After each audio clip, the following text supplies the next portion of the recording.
Good evening, all. Welcome to India's first animated live tuition. Good evening, everybody. Hello, good evening. Audible ആണോ? Yes. Audible ആണെങ്കിൽ ഒന്ന് comment ബോക്സിനകത്ത് comment ചെയ്തേ. Good evening, Bibin, Devapriya.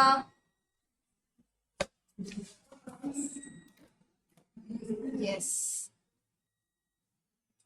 Camera എല്ലാവരും on ചെയ്ത് വെച്ച മക്കളെ. ക്യാമറ ഓൺ ചെയ്ത് വെക്കൂ. Yes. Vaiga, Chandana, good evening. Fathima Nasrin, good evening. New joinee ആണോ മോള്?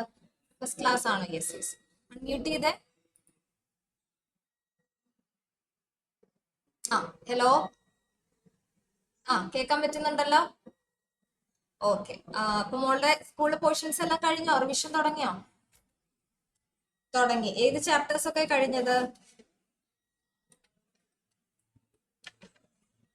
പോവാറില്ല. എക്സാംസിനാണോ പോവാറുള്ളത്? Okay, fine fine. യെസ്. അപ്പൊ നമ്മളിവിടെ റിവിഷൻ ഓൾറെഡി ഒരു ക്ലാസ് കഴിഞ്ഞു കേട്ടോ. നമ്മുടെ സെക്കൻഡ് ഡേ ഓഫ് റിവിഷൻ ആണ്. അപ്പോൾ ഇതിന്റെ ഒക്കെ ക്വസ്റ്റ്യൻ ബാങ്ക്സും മെറ്റീരിയൽ ഒക്കെ ഷെയർ ചെയ്തിട്ടുണ്ട്. ക്ലാസ് ടീച്ചറുടെ അടുത്ത് ചോദിച്ച് കളക്ട് ചെയ്തോളൂ കേട്ടോ. ആൻഡ് ഓൾസോ എന്തെങ്കിലും ഡൗട്ട് ഉണ്ടെങ്കിൽ അത് ചോദിച്ചോളൂ. Okay. Good evening Bibin, Selvakumar. പിന്നെ വേറെ ആരെങ്കിലും ന്യൂ ജോയിനി ഉണ്ടോ? ന്യൂ ജോയിനീസ് ഉണ്ടെങ്കിൽ ഹാൻഡ് റൈസ് ചെയ്യണേ. നിങ്ങളൊക്കെ എന്താ ക്യാമറ ഓഫ് ചെയ്തിരിക്കുന്നേ? ചന്ദന, ദേവപ്രിയ, ആദ്യ, ആരതി. ക്യാമറ എന്തിനാണ് ഓഫ്? നിങ്ങൾ ക്ലാസ്സിൽ കയറുമ്പോഴേ ക്യാമറ ഓൺ ചെയ്ത് വെച്ച് കയറിയാൽ മതി. അപ്പൊ പിന്നെയും ഓൺ ചെയ്യേണ്ട ആവശ്യമില്ലല്ലോ. സുഖമായിട്ടിരിക്കുന്നു ആരതി. പിന്നെ ഷംന മിനാസ്. ഷംന ന്യൂ ജോയിനി ആണോ? ഷംന. യെസ്. ക്യാമറ ഒക്കെ പ്രോപ്പർ ആയിട്ട് ഒരു സ്ഥലത്ത് പ്ലേസ് ചെയ്യാ. ആരും കയ്യിലൊന്നും പിടിച്ചോണ്ടിരിക്കണ്ട കേട്ടോ. ക്യാമറ ഒരു സ്ഥലത്ത് വെക്കുക. പിന്നെന്താണ് വേണ്ടത്? ടെക്സ്റ്റ്, നോട്ടും കാര്യങ്ങളൊക്കെ വേണം. യെസ്, ന്യൂ ജോയിനി ആണ്. അപ്പൊ ഷംന ക്യാമറ ഓൺ ചെയ്തേ മോളെ. നിങ്ങളെ ടീച്ചർ മാത്രമേ കാണുള്ളൂ കേട്ടോ, വേറെ ആരും കാണുന്നില്ല. ആ ടെൻഷൻ ഒന്നും നിങ്ങൾക്ക് വേണ്ട. നമ്മുടെ ക്ലാസ്സിൽ ക്യാമറ ഓൺ ചെയ്യണം എന്നുള്ളത് നമ്മുടെ റൂളാണ്. ഷംനയുടെ വീട്ടിൽ കറണ്ട് പോയിരിക്കുകയാണോ? ആണെങ്കിൽ കറണ്ട് വന്നിട്ട് ഓൺ ചെയ്താലും മതി കേട്ടോ, കുഴപ്പമില്ല. അങ്ങനെയാണെങ്കിൽ ഇത് ഇൻഫോം ചെയ്താൽ മതി കേട്ടോ ഷംന. Okay, fine. പിന്നെ ആരാണ്? ഫാത്തിമ, സന. ചിന്മയ ഇതുവരെ ക്യാമറ ഓൺ ചെയ്തില്ലല്ലോ. ചിന്മയ ഇവിടെയാണ്. അവന്തിക. ഓക്കെ. സോ എവിടം വരെ എത്തി? ഓക്കെ ഫാത്തിമ, സന, എവിടം വരെ എത്തി നിങ്ങളുടെയൊക്കെ റിവിഷൻ? റിവിഷൻ ഒക്കെ എവിടം വരെ എത്തി മക്കളെ? പറയൂ. കഴിഞ്ഞോ? തീർന്നോ? നടന്നുകൊണ്ടിരിക്കുകയാണോ? തുടങ്ങാൻ പോവാണോ? ഏതവസ്ഥയിലാണ്? പറയൂ. നിങ്ങളോടാണ് ചോദിക്കണേ. നമ്മുടെ റിവിഷൻ ഇനിയിപ്പോ ഒരു ക്ലാസ്സും കൂടെ ഉള്ളൂ. അതിപ്പോ ഈ വീക്കിൽ തന്നെയാണ്. ഒരു ക്ലാസ്സും കൂടെ കഴിഞ്ഞാൽ നമ്മുടെ റിവിഷൻ കഴിഞ്ഞു അല്ലേ? നിങ്ങളുടെ റിവിഷൻ എവിടം വരെ എത്തി? തീരാറായോ? കഴിഞ്ഞോ?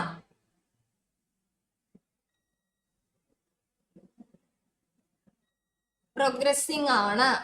കുറച്ച് കഴിഞ്ഞു ബയോളജി. നിങ്ങൾ എങ്ങനെ സുവോളജി, ബോട്ടണി സെപ്പറേറ്റ് ആയിട്ടാണോ അതോ ഒരുമിച്ച് ബയോളജി ആയിട്ടാണോ പഠിക്കണേ? സെപ്പറേറ്റ് ആണോ? എങ്ങനെ പഠിച്ചാലും എക്സാം സെപ്പറേറ്റ് ആണ് അല്ലെ? എക്സാം സെപ്പറേറ്റ് ആണ് വരിക. 30 മാർക്കും 30 മാർക്കും അല്ല, 60 ആയിട്ട്. അപ്പൊ അതുകൊണ്ട് സെപ്പറേറ്റ് ആണ്. Okay, fine fine. ബയോളജി ആയിട്ട് ഒരുമിച്ചാണ് പഠിക്കണേ. ശരി. അപ്പൊ നിങ്ങളുടെ കംഫർട്ട് അനുസരിച്ച് പഠിച്ചോ, അതിന് കുഴപ്പമൊന്നുമില്ല. ഓക്കെ. കുറെ ചാപ്റ്റേഴ്സ് ഒക്കെ നമുക്ക് ഡിലീറ്റഡും ആണ്, അതുകൊണ്ടൊരു സമാധാനം. ഇപ്പൊ അടുത്ത വർഷം എന്തൊക്കെ മാറ്റങ്ങളാണ് വരാൻ പോണേന്ന് അറിയില്ല. സിലബസ് റിവൈസ് ചെയ്യാണോ അത് സിലബസ് മൊത്തത്തിൽ മാറുകയാണോ ഒന്നും അറിഞ്ഞൂടാ. ഓക്കെ. നമ്മൾ പഠിച്ച എന്തെല്ലാം കാര്യങ്ങൾ ഇനി വരുന്നവർക്ക് പഠിക്കാനുണ്ടെന്നും അറിയില്ല. ആൻഡ് ഓൾസോ പ്ലസ് ടു അങ്ങനെ തന്നെ. നിങ്ങൾക്ക് ഇനി വരാൻ പോകുന്ന വർഷം ഓൾറെഡി കുറെ ചാപ്റ്റേഴ്സ് ബോട്ടണിയിലൊക്കെ ഡിലീറ്റഡ് ആ. കൂടെ 5 ചാപ്റ്ററേ ഉള്ളൂ നമുക്ക് പ്ലസ് ടുവിൽ പഠിക്കാൻ. പിന്നെ ഡിലീറ്റ് ആക്കാൻ ഇനി അതിനകത്തൊന്നുമില്ല. ചിലപ്പോ സിലബസ് തന്നെ മാറാനുള്ള സാധ്യതയുണ്ട്. ഓക്കെ. ദെൻ ക്യാമറ ഓഫുകാരൊന്ന് ക്യാമറ ഓൺ ചെയ്തേ മക്കളെ. നിങ്ങൾ ഓൺ ചെയ്യാനാണ് ഞാനിവിടെ പ്രഭാഷണം നടത്തിക്കൊണ്ടിരിക്കണേ. ഫാത്തിമ സന എന്നോട് പറഞ്ഞിട്ടുണ്ട്. ചിന്മയ്ക്ക് എന്താ പ്രശ്നം? ഷംനയ്ക്കും അറിയാം. ഷംനയുടെ കറണ്ട് പോയിരിക്കുക. അശ്വിത. ഓക്കെ, ശരി ശരി ശരി. ഓൺ ചെയ്ത് വെക്കാട്ടോ. Then text, നോട്ടൊക്കെ കയ്യിലുണ്ടല്ലോ. എല്ലാ ക്ലാസ്സിലും റിവിഷൻ ക്ലാസ് പോലെ തന്നെ നമുക്ക് അണ്ടർലൈൻ ചെയ്യേണ്ടി വരും. നോട്ടിൽ ആൻസേഴ്സ് വർക്ക്ഔട്ട് ചെയ്യേണ്ടി വരും. അപ്പൊ അതുകൊണ്ട് പലവിധ കാര്യങ്ങളും ചെയ്യേണ്ടി വരും. അപ്പൊ അതുകൊണ്ട് ടെക്സ്റ്റ്, നോട്ട്, പെന്നും കാര്യങ്ങളൊക്കെ കയ്യിലുണ്ടാവണം. ആ സമയത്ത് ഓടണ്ട കേട്ടോ. യെസ് യെസ് സെൽവകുമാർ, ഞാൻ ക്യാമറയുടെ വളരെ അടുത്താണ് ഇരിക്കുന്നത്. Angel Mathew, okay. അപ്പോ റിവിഷനൊക്കെ നന്നായി നടക്കട്ടെ, നല്ല രീതിയിൽ റിവൈസ് ചെയ്തോളൂ. ഇനി എത്ര ദിവസം ഉണ്ട് നമ്മുടെ എക്സാമിന്? പബ്ലിക് എക്സാമിന്, മോഡൽ എക്സാം ഇപ്പൊ സ്റ്റാർട്ട് ചെയ്യൂലോ, ഇതിപ്പോ തുടങ്ങും. പബ്ലിക് എക്സാമിന് എത്ര ദിവസം ഉണ്ട്? ഒരു മാസം ഉണ്ടോ കയ്യില്? ഉണ്ടോ? ഇല്ല, 10-20 ദിവസം കൂടെ ഉള്ളൂ നമ്മുടെ കയ്യില്. അപ്പൊ അതുകൊണ്ട് അതൊക്കെ മനസ്സിൽ വെച്ചുകൊണ്ട് പഠിക്കുക. കുറെ പഠിക്കാനുണ്ടെന്ന് എനിക്കറിയാം. സിലബസ് ഭയങ്കര ഹെക്റ്റിക് ആണ് +1. അതേസമയം +2 കുറച്ചും കൂടെ റിലാക്സ്ഡ് ആണ്. അപ്പൊ അതുകൊണ്ട് സമയം ഒന്നും കളയാതെ വേഗം പഠിച്ചു തുടങ്ങിയിട്ട് സെറ്റ് ആക്കി വെക്കാം. ഇത് നാളെ ക്ലാസ് ഉണ്ടോ നിങ്ങൾക്ക്? നാളെ ബന്ധം പണിമുടക്കൊക്കെ അല്ലേ? ക്ലാസ് ഉണ്ടോ? ഇല്ല, ക്ലാസ് ഇല്ല. അപ്പൊ ഒരു ഫ്രീ ഡേ കിട്ടി. അപ്പൊ അതുകൊണ്ട് പഠിക്കുക കേട്ടോ. മൊബൈലിൽ കുത്തിക്കൊണ്ടിരിക്കാതെ കുറച്ചു നേരമൊക്കെ പഠിച്ച് തീർക്കുക. നമ്മൾ അയക്കുന്ന ക്വസ്റ്റ്യൻ ബാങ്കുകളൊക്കെ നിങ്ങൾ നോക്കാറുണ്ടോ? അതോ അതൊരു ഭാഗത്ത് PDF ആക്കി കൂട്ടിയിട്ടിരിക്കുകയാണോ? അപ്പൊ നിങ്ങൾ അതൊക്കെ പഠിക്കണം കേട്ടോ. അത് വെറുതെ നമ്മൾ അയച്ച് ഒരു റാൻഡം ആയിട്ട് അയക്കുന്നതല്ല. നമ്മൾ അത്രയും റെഫർ ചെയ്തുകൊണ്ട് അയക്കുന്ന PDF-കളാണ് അതെല്ലാം. PYQs ആണ്. അപ്പൊ നിങ്ങൾ സ്വയം PYQs ഡൗൺലോഡ് ചെയ്ത് എടുത്താലും സെയിം ക്വസ്റ്റ്യൻസ് തന്നെയാണ് നിങ്ങൾക്ക് അവിടെയും കാണാൻ സാധിക്കുക. അതിൽ വ്യത്യാസമൊന്നുമില്ല. അപ്പൊ അതുകൊണ്ട് നന്നായിട്ട് അതൊക്കെ റെഫർ ചെയ്ത് പഠിച്ചിട്ട് എക്സാമിന് പോവാട്ടോ. അല്ലാതെ ടെക്സ്റ്റ് വെറുതെ കിടന്ന് കുറെ വായിച്ചത് കൊണ്ട് നമുക്ക് വലിയ കാര്യമൊന്നുമില്ല കേട്ടോ. ഓക്കെ, സോ നമ്മൾ ഇന്ന് ഏതൊക്കെ ചാപ്റ്റേഴ്സ് ആണ് മക്കളെ റിവൈസ് ചെയ്യാൻ പോകുന്നത്? ഒന്ന് കമന്റ് ചെയ്തേ. എല്ലാവർക്കും ഐഡിയ ഉണ്ടോ നോക്കട്ടെ ഏതൊക്കെ ചാപ്റ്റേഴ്സ് ആണെന്നുള്ളത്. ഓൾറെഡി ഒരു ചാപ്റ്റർ കിട്ടി, അതിന്റെ കൂട്ടത്തില് ഏതൊക്കെ ചാപ്റ്റേഴ്സ് ഉണ്ട്? ഫോട്ടോസിന്തസിസ് ഇൻ ഹയർ പ്ലാന്റ്സ് ഉണ്ട്. പിന്നെ ഏതൊക്കെ ചാപ്റ്ററാണ് നമ്മളിന്ന് പഠിക്കാൻ പോണേ? പഠിക്കാൻ പോവല്ല, റിവൈസ് ചെയ്യാൻ പോകുന്നു. ഓൾറെഡി പഠിച്ചു കഴിഞ്ഞല്ലോ. നമ്മുടെ 11th 12th 13th 3 ചാപ്റ്റേഴ്സ് ഉണ്ട് അല്ലേ? Respiration, photosynthesis, respiration and plant growth and development. അങ്ങനെ ടോട്ടൽ 3 ചാപ്റ്റേഴ്സ്. കാരണം നമുക്ക് ഇനി ഒരു റിവിഷൻ ക്ലാസ്സും കൂടെ ഉള്ളൂ. അതിൽ വേണം നമുക്ക് ബാക്കിയുള്ള 3 കൂടെ തീർക്കാൻ. ബാക്കി നമുക്ക് ഇനി 6, 8, 10 അത് നമ്മൾ നെക്സ്റ്റ് റിവിഷൻ ക്ലാസ്സിൽ നമ്മൾ അത് വൈൻഡ് അപ്പ് ചെയ്യും കേട്ടോ. അപ്പൊ അങ്ങനെ നമ്മുടെ റിവിഷൻ കഴിയും. പിന്നെ നമുക്ക് മോഡൽ എക്സാം കഴിഞ്ഞാൽ പിന്നെ സമയമുണ്ട്. ഇത് തന്നെയാണ് ഇനി റിവിഷൻ തന്നെയാണ് മെയിൻ ആയിട്ട് നടക്കാൻ പോണത്. ഓക്കെ, അപ്പൊ നമുക്ക് ആദ്യം തന്നെ ഈ ചാപ്റ്ററിലെ മെയിൻ കോർ കോൺസെപ്റ്റുകൾ എന്തൊക്കെയാണെന്ന് നോക്കാം. ഇതിന്റെ വെയിറ്റേജ് നിങ്ങളുടെ സിലബസ് റിവൈസ് ചെയ്യുന്നതിന് മുന്നേ 4 മാർക്സ് ആയിരുന്നു. പിന്നെ നമുക്ക് കുറെ ചാപ്റ്റേഴ്സ് ഒക്കെ ഇടയിൽ ഡെലീറ്റഡ് ആയി പോയി. അപ്പൊ അതുകൊണ്ട് ഏകദേശം 6 മാർക്ക് ആണ് വരുന്നത് കേട്ടോ. വെയിറ്റേജ് വരെ ചാപ്റ്ററിന്റെ 6 മാർക്കിനോളം ക്വസ്റ്റ്യൻസ് വരും. അതായത് നമുക്ക് പഠിക്കാനുള്ള ചാപ്റ്റേഴ്സിൽ വെച്ച് ഏറ്റവും കൂടുതൽ വെയിറ്റേജ് കൂടിയ ചാപ്റ്റർ ഇതാണ് കേട്ടോ. ഫോട്ടോസിന്തസിസും റെസ്പിറേഷനും രണ്ടും ഈക്വൽ വെയിറ്റേജ് ആണ്, ഹൈ വെയിറ്റേജ് ചാപ്റ്റേഴ്സ് ആണ്. അപ്പൊ അതുകൊണ്ട് നിങ്ങൾ ബുദ്ധിമുട്ടുള്ള ചാപ്റ്റേഴ്സ് ആണല്ലോ, അപ്പൊ നമുക്കിത് പഠിക്കാതെ വിടാം, ബാക്കിയുള്ളത് കുറെ പഠിക്കാം എന്ന് വിചാരിച്ചിട്ട് കാര്യമില്ല. ബാക്കിയുള്ള ചാപ്റ്റേഴ്സ് എത്ര പഠിച്ചാലും അതിന് മാക്സിമം ഒരു 2-3 മാർക്കിനെ ചോദ്യങ്ങൾ വരുള്ളൂ. അപ്പൊ നിങ്ങൾ ഈ ചാപ്റ്റേഴ്സ് ബുദ്ധിമുട്ടാണെന്ന് കരുതി മാറ്റിവെക്കരുത്, നന്നായി പഠിക്കാം. മാക്സിമം വെയിറ്റേജ് ഇതിനകത്ത് നിന്നാണ് വരുന്നത് കേട്ടോ. അപ്പോ ഫോട്ടോസിന്തസിസിലെ മെയിൻ ആയിട്ട് നോക്കാനുള്ളത് ക്ലോറോപ്ലാസ്റ്റിന്റെ structure is very important. Questions കാണുമ്പോൾ നിങ്ങൾക്ക് മനസ്സിലാവും ക്ലോറോപ്ലാസ്റ്റിന്റെ സ്ട്രക്ചർ. നമുക്കറിയാം, ഓൾറെഡി നമ്മുടെ സെല്ലിന്റെ ചാപ്റ്ററിൽ ക്ലോറോപ്ലാസ്റ്റിന്റെ സ്ട്രക്ചർ വളരെ വിശദമായിട്ട് പഠിച്ചിട്ടുണ്ട്. ക്ലോറോപ്ലാസ്റ്റിന്റെ സ്ട്രക്ചർ എങ്ങനെ. അപ്പൊ ആ ഒരു ചാപ്റ്ററിലും ഇതേ സെയിം ക്ലോറോപ്ലാസ്റ്റ് ക്വസ്റ്റ്യൻ ആയിട്ട് വരും. അതല്ലാന്നുണ്ടെങ്കിൽ നമുക്ക് ഇവിടെ ഫോട്ടോസിന്തസിസിന്റെ ചാപ്റ്ററിലും ക്ലോറോപ്ലാസ്റ്റ് വരുന്നുണ്ട്. അപ്പൊ അതുകൊണ്ട് 2 സ്ഥലത്തും ഒരേപോലെ ഇമ്പോർട്ടൻസ് ഉള്ള ഭാഗമാണ് ക്ലോറോപ്ലാസ്റ്റ്. സ്ട്രക്ചർ വരച്ച് എക്സ്പ്ലെയിൻ ചെയ്യാൻ അറിയണം. നിങ്ങൾക്ക് എക്സാക്ട് ഡയഗ്രാം തന്നിട്ട് റീഡ്രോ ഒന്നും വരാൻ സാധ്യതയില്ല. മേ ബി നിങ്ങൾ തന്നെ വരച്ച് എക്സ്പ്ലെയിൻ ചെയ്യേണ്ടി വരും. അപ്പൊ ഭാഗങ്ങളൊക്കെ കൃത്യമായിട്ട് അറിയണം. ലേബലിംഗ് ഒക്കെ കറക്റ്റ് ആയിട്ട് പ്രോപ്പർ ആയിട്ട് പഠിച്ചിട്ട് പോകാം. പിന്നെ വരാൻ സാധ്യതയുള്ളത് പിഗ്മെന്റുകളാണ്. നമ്മൾ മെയിൻ ആയിട്ട് ചീഫ് പിഗ്മെന്റ്, ആക്സസറി പിഗ്മെന്റ് ഒക്കെ പഠിച്ചിട്ടുണ്ട്. ആരാണ് ചീഫ് പിഗ്മെന്റിൽ വരുന്നത്? ചീഫ് പിഗ്മെന്റ് എന്ന് പറയുന്നത് ആരാണ് ചീഫ് പിഗ്മെന്റ്? പ്ലാന്റ്സിലെ ചീഫ് പിഗ്മെന്റ് ആരാ? ക്ലോറോഫിൽ എ ആണ്. ഓക്കെ, അതൊക്കെ വൺ വേർഡ് കൂടെയാണ്. ക്ലോറോഫിൽ എ ചീഫ് പിഗ്മെന്റ് ആണ്. ക്ലോറോഫിൽ ബിയും സാന്തോഫിലും കരോട്ടിനോയിഡും ഒക്കെ ആക്സസറി പിഗ്മെന്റുകളാണ്. ഓക്കെ, അവരെന്തുകൊണ്ടാ ചീഫ് പിഗ്മെന്റും ആക്സസറി പിഗ്മെന്റും ആയത് അതും കൂടെ നമുക്ക് അറിയണം കേട്ടോ. ക്ലോറോഫിൽ എ ചീഫ് പിഗ്മെന്റ് ആയതിന്റെ റീസൺ എന്താണ്? കാരണം ക്ലോറോഫിൽ എക്ക് മാത്രമാണ് ഡയറക്ട്ലി നമ്മുടെ ഫോട്ടോസിന്തസിസിൽ ഇൻവോൾവ് ചെയ്യാനുള്ള എന്താണ് റൈറ്റ് അല്ല, അതിനുള്ള എബിലിറ്റി ഉള്ളൂ. അതുകൊണ്ടാണ് അതിനെ ചീഫ് പിഗ്മെന്റ് ആക്കിയത്. പിന്നെ നമ്മുടെ ക്ലോറോഫിൽ ബിയും സാന്തോഫിലും കരോട്ടിനോയിഡും ഒക്കെ ആക്സസറി പിഗ്മെന്റ് ആവാൻ കാരണം അവർക്ക് ഫോട്ടോസിന്തസിസിൽ ഡയറക്ട്ലി ഇൻവോൾവ് ചെയ്യാൻ കഴിയില്ല. പകരം അവരെന്താ ചെയ്യുക, സൺലൈറ്റിനെ ട്രാപ്പ് ചെയ്തിട്ട് ക്ലോറോഫിലേക്ക് കൊടുക്കുകയാണ് ചെയ്യുക. ഓക്കെ, അപ്പൊ അതിന്റെ പിന്നിലുള്ള റീസൺസും കൂടെ പഠിക്കണം കേട്ടോ. Yes, then light reaction. നമുക്കറിയാം ഫോട്ടോസിന്തസിസിൽ മെയിൻ ആയിട്ട് 2 സ്റ്റെപ്പുകളാണ് ഉള്ളത്, 2 സ്റ്റേജസ് ആണുള്ളത്, ലൈറ്റ് റിയാക്ഷനും ഡാർക്ക് റിയാക്ഷനും. ഓക്കെ, ലൈറ്റ് റിയാക്ഷൻ എവിടെയാണ് നടക്കുക? ലൈറ്റ് റിയാക്ഷൻ എവിടെയാണ് നടക്കുക പറഞ്ഞേ?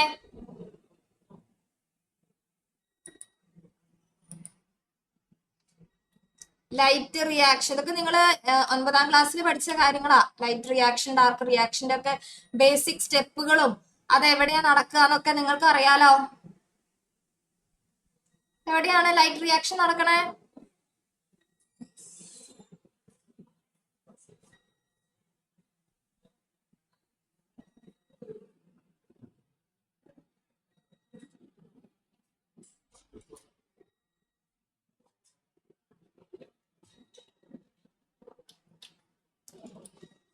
യെസ്, എവിടെയാണ് നമ്മുടെ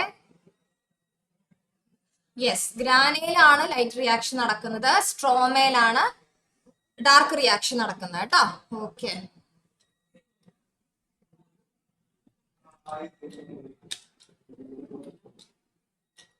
യെസ്, ഓക്കെ.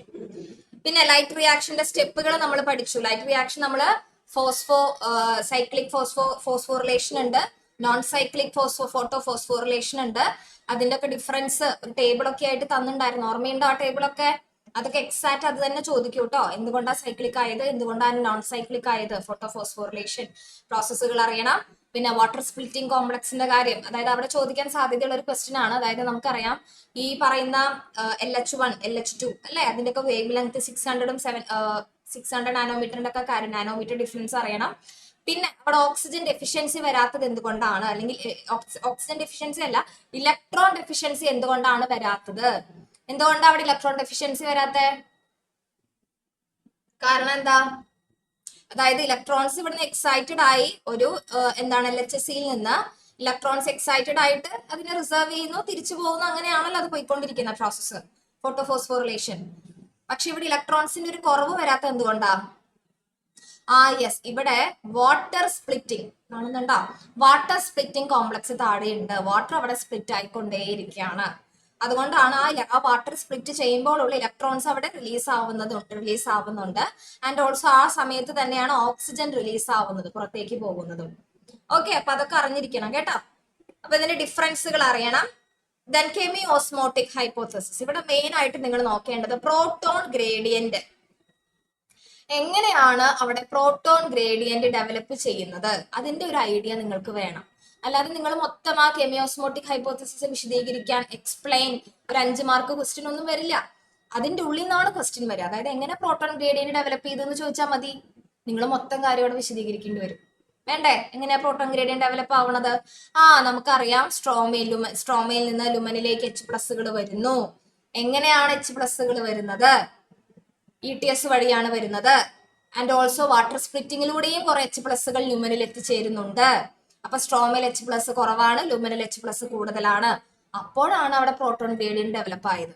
എന്താണ് ഈ ഗ്രേഡിയന്റ് ഡെവലപ്പിംഗ് എന്ന് പറയുന്നത്? ഒരു സ്ഥലത്ത് കോൺസെൻട്രേഷൻ കൂടുതലും ഒരെണ്ണത്ത് കുറവും, അങ്ങനത്തെ സിറ്റുവേഷൻ വരുമ്പോഴാണ് ഈ പ്രോട്ടോൺ ഗ്രേഡിയന്റിന്റെ ഡെവലപ്മെന്റ് നടക്കുന്നത്. ഓക്കെ, ഇനി അങ്ങനെ തന്നെ സിറ്റുവേഷൻ അങ്ങനെ തന്നെ നിലനിൽക്കോ, അതോ H+ ലുമനിൽ നിന്ന് പുറത്തേക്ക് പോകോ? എങ്ങനെയാ നമ്മൾ പഠിച്ചേ? വിഷ്ണു, ഇതാണ് അവിടെ പരിപാടി. എങ്ങനെയാണ് H+ പുറത്തേക്ക് പോകുന്നത്? From the lumen to the outside. പുറത്തേക്ക് എങ്ങനെയാണ് പോകുന്നത്? ഏത് വഴിയിലൂടെയാ പോകുക? വന്ന വഴിക്ക് അവർക്ക് തിരിച്ചു പോകാൻ പറ്റോ? ETS വഴിയാണല്ലോ വന്നത്. ആ വഴിക്ക് അവർക്ക് തിരിച്ചു പോകാൻ പറ്റോ? പോസിബിൾ ആണോ? പോസിബിൾ അല്ല. പിന്നെ ഏത് വഴിക്ക് അവർ പോകും? ദേവപ്രീതേ പറയൂ, നിങ്ങളല്ലേ റിവിഷന് പഠിച്ചു വന്ന ആൾക്കാര്. ആദ്യം തൊട്ട് ക്ലാസ് എടുത്ത് തരണ പരിപാടി അല്ലാട്ട് ഇവിടെ അത് കഴിഞ്ഞു. നമ്മുടെ ക്ലാസ് എടുക്കലും കോൺസെപ്റ്റ് ഡിസ്കഷനും ഒക്കെ കഴിഞ്ഞു. ഇത് റിവിഷൻ ക്ലാസ് ആണ്. ഞാൻ ഇന്നലെ പ്രത്യേകം പറഞ്ഞിട്ടുണ്ടായിരുന്നു പഠിച്ചു വരണം, അല്ലാതെ നമ്മുടെ റിവിഷൻ മുന്നോട്ട് പോവില്ല. എങ്ങനെയാ എച്ച് പ്ലസുകൾ പുറത്തേക്ക് പോണേ? നോക്കി കണ്ടുപിടിച്ച മക്കളെ, ഇങ്ങോട്ട് നോക്കിയിരിക്കാതെ. അന്ന് എഴുതി തന്നിട്ടുണ്ടായിരുന്നു, വരച്ച് എക്സ്പ്ലെയിൻ ചെയ്തതാണ്. ആ നോട്ടൊക്കെ ഒന്ന് തുറന്ന് നോക്കൂ, അതിനകത്തുണ്ട് ഉത്തരങ്ങളൊക്കെ. നോക്കിയിട്ട് വേഗം പറഞ്ഞു തന്നെ. ഇനി ഓരോരുത്തരോടായിട്ട് ചോദിക്കണോ? അതാണോ നിങ്ങൾ വെയിറ്റ് ചെയ്യണേ? ഒരുമിച്ച് ആൻസർ ചെയ്യാൻ ബുദ്ധിമുട്ടുണ്ടെങ്കിൽ ഓരോരുത്തരോടായിട്ട് ചോദിക്കാമോ? ഏഞ്ചൽ മരിയ എവിടെ? ഏഞ്ചൽ മരിയ,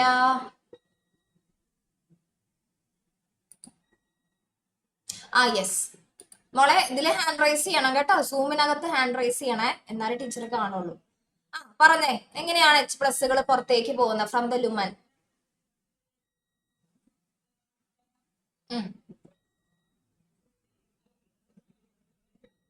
അല്ല, അത് കുഴപ്പമില്ല. ഇത് റിവിഷൻ ക്ലാസ് അല്ല, മുന്നേ പഠിച്ച കാര്യങ്ങളാ, ഇപ്പൊ പഠിച്ചൊന്നുമല്ല. ഇന്ന് ഞാൻ ഒന്നും പുതിയതായിട്ട് പഠിപ്പിക്കുന്നില്ല, ഇത് റിവിഷൻ ആണ്.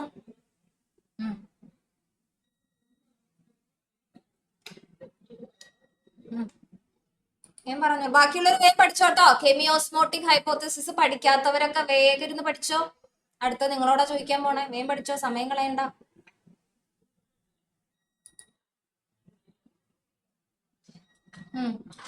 എന്താണ് കെമിയോസ്മോട്ടിക് ഹൈപ്പോത്തസിസ്?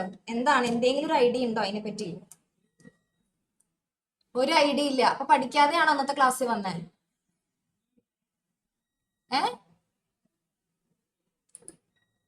ഉറക്കെ പറയണം. നിങ്ങൾ പറയുന്നതൊക്കെ ഇവിടെ റെക്കോർഡ് ആവണം, എന്നാലാണ് നിങ്ങളുടെ പാരന്റ്സ് ചോദിക്കുമ്പോ കേൾപ്പിക്കാൻ പറ്റുള്ളൂ. അതൊക്കെ നിങ്ങളുടെ പാരന്റ്സ് വരില്ലേ? ഇനി മാർക്ക് കുറഞ്ഞ വരില്ലേ?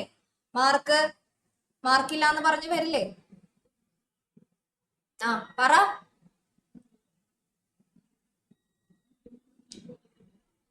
എന്താ പഠിക്കാത്ത ഏഞ്ചലേ? പറഞ്ഞേ. നമ്മുടെ റിവിഷൻ ആണെന്ന് അറിയില്ലേ? ക്വസ്റ്റ്യൻ ബാങ്ക് ഒക്കെ കിട്ടിയെന്നല്ലേ?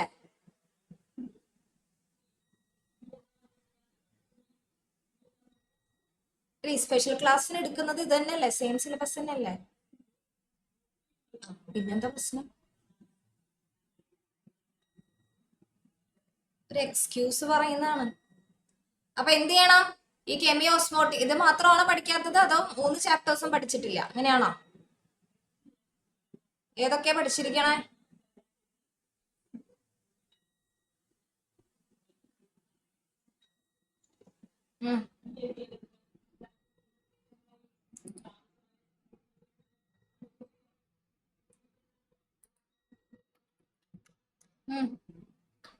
ആകെ 3 ചാപ്റ്റർ ഉള്ളു, അതിൽ ഏതാ പഠിച്ചിരിക്കണേ?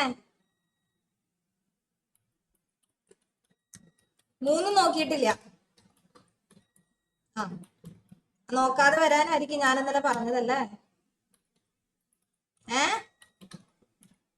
അപ്പൊ എന്ത് ചെയ്യണം? കെമിയോസ്മോട്ടിക് ഹൈപ്പോത്തസിസ് പഠിച്ച് എനിക്ക് വോയിസ് അയച്ചു തരണം, ഓഡിയോ.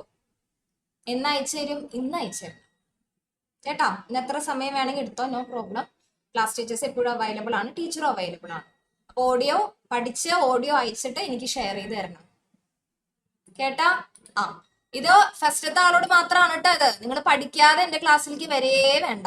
നിങ്ങൾ റിവിഷൻ ആണെങ്കിൽ പഠിച്ചിട്ട് എന്റെ ക്ലാസ്സിൽ കയറിയാൽ മതി.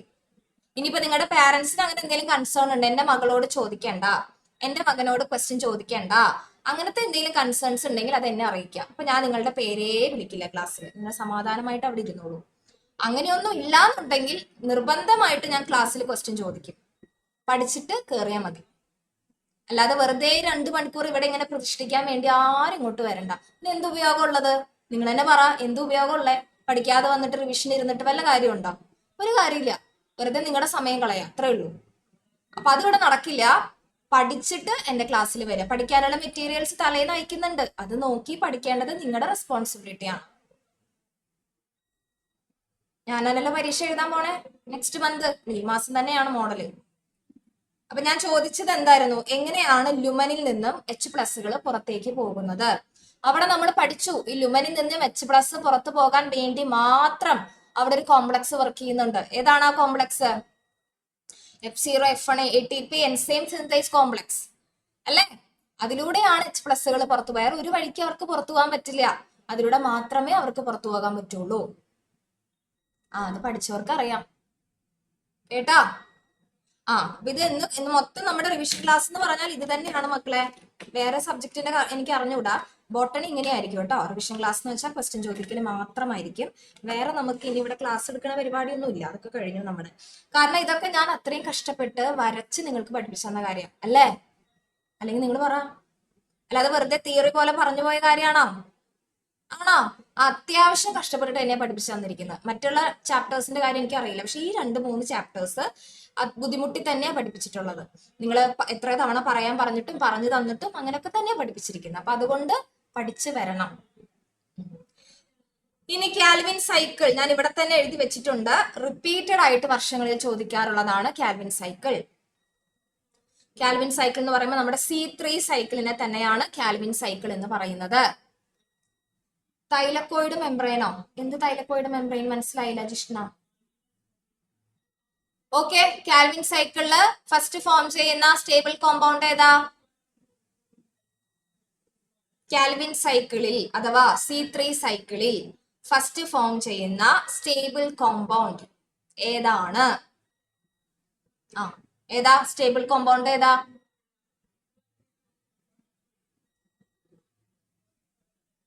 കമന്റ് ചെയ്ത് കണ്ടുപിടിച്ചിട്ട് ഞാൻ പറഞ്ഞു ഇവിടെ നോക്കിക്കൊണ്ട് ഒരാൾ ഇരിക്കണ്ടെന്ന്. നിങ്ങളുടെ ഒരു ടെക്സ്റ്റ് ബുക്ക് ഇല്ലേ, നോട്ട് ബുക്ക് ഇല്ലേ, മെറ്റീരിയൽസ് ഇല്ലേ? വേഗം കണ്ടുപിടിച്ച ആൻസർ ഇട്ടോ. ഏതാണ്? അല്ലെങ്കിൽ ഞാൻ എല്ലാവർക്കും കൂടി ഒരുമിച്ച് അങ്ങ് പൊസിഷൻ തരാം. അപ്പൊ പിന്നെ പ്രശ്നമില്ല.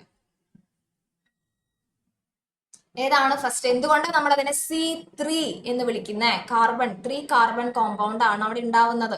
ഫസ്റ്റ് അവിടെ ഫോം ചെയ്യുന്നത് ഒരു 3 കാർബൺ സ്റ്റേബിൾ കോമ്പൗണ്ട് ആണ്. അതിന് മുന്നേ ഉണ്ടാവുന്ന കോമ്പൗണ്ടുകൾ സ്റ്റേബിൾ അല്ല. ഇത് മാത്രമാണ് ഫസ്റ്റ് ഫോം ചെയ്യുന്നതിൽ സ്റ്റേബിൾ. അതുകൊണ്ടാണ് നമ്മൾ അവരെ C3 സൈക്കിൾ എന്ന് കൂടെ വിളിക്കുന്നത്. ആണോ സാനിയ? അങ്ങനെയാണോ നമ്മൾ പഠിച്ചേ? ഏതാണ്? PGA, ഫോസ്ഫോഗ്ലിസറിക് ആസിഡ് അല്ലെ? 3PGA അതാണ് അവിടെ ഫോം ചെയ്യുന്ന സ്റ്റേബിൾ കോമ്പൗണ്ട്. ഇത് 3 കാർബൺ കോമ്പൗണ്ട് ആയതുകൊണ്ടാണ് നമ്മൾ അതിനെ C3 എന്ന് വിളിക്കുന്നത്. അപ്പൊ അത് റിപ്പീറ്റഡ് ആണ്. അതേപോലെ തന്നെ C4 പാത്വേയും റിപ്പീറ്റഡ് ആണ്.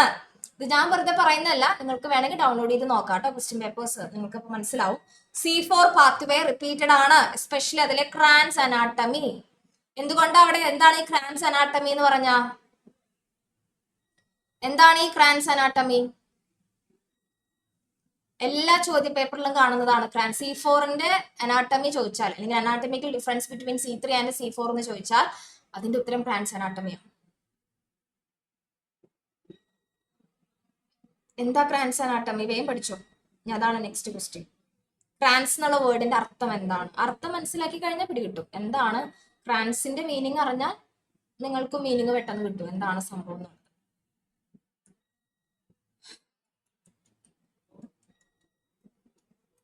ആണോ? ക്രാൻസിന്റെ മീനിങ് എല്ലാവർക്കും അറിയാം. 2 പേർക്ക് അറിയാം. ശരി. എന്താണ് ഈ ക്രാൻസ് അനാട്ടമി? എന്താ അതിന്റെ പ്രത്യേകത from the normal anatomy?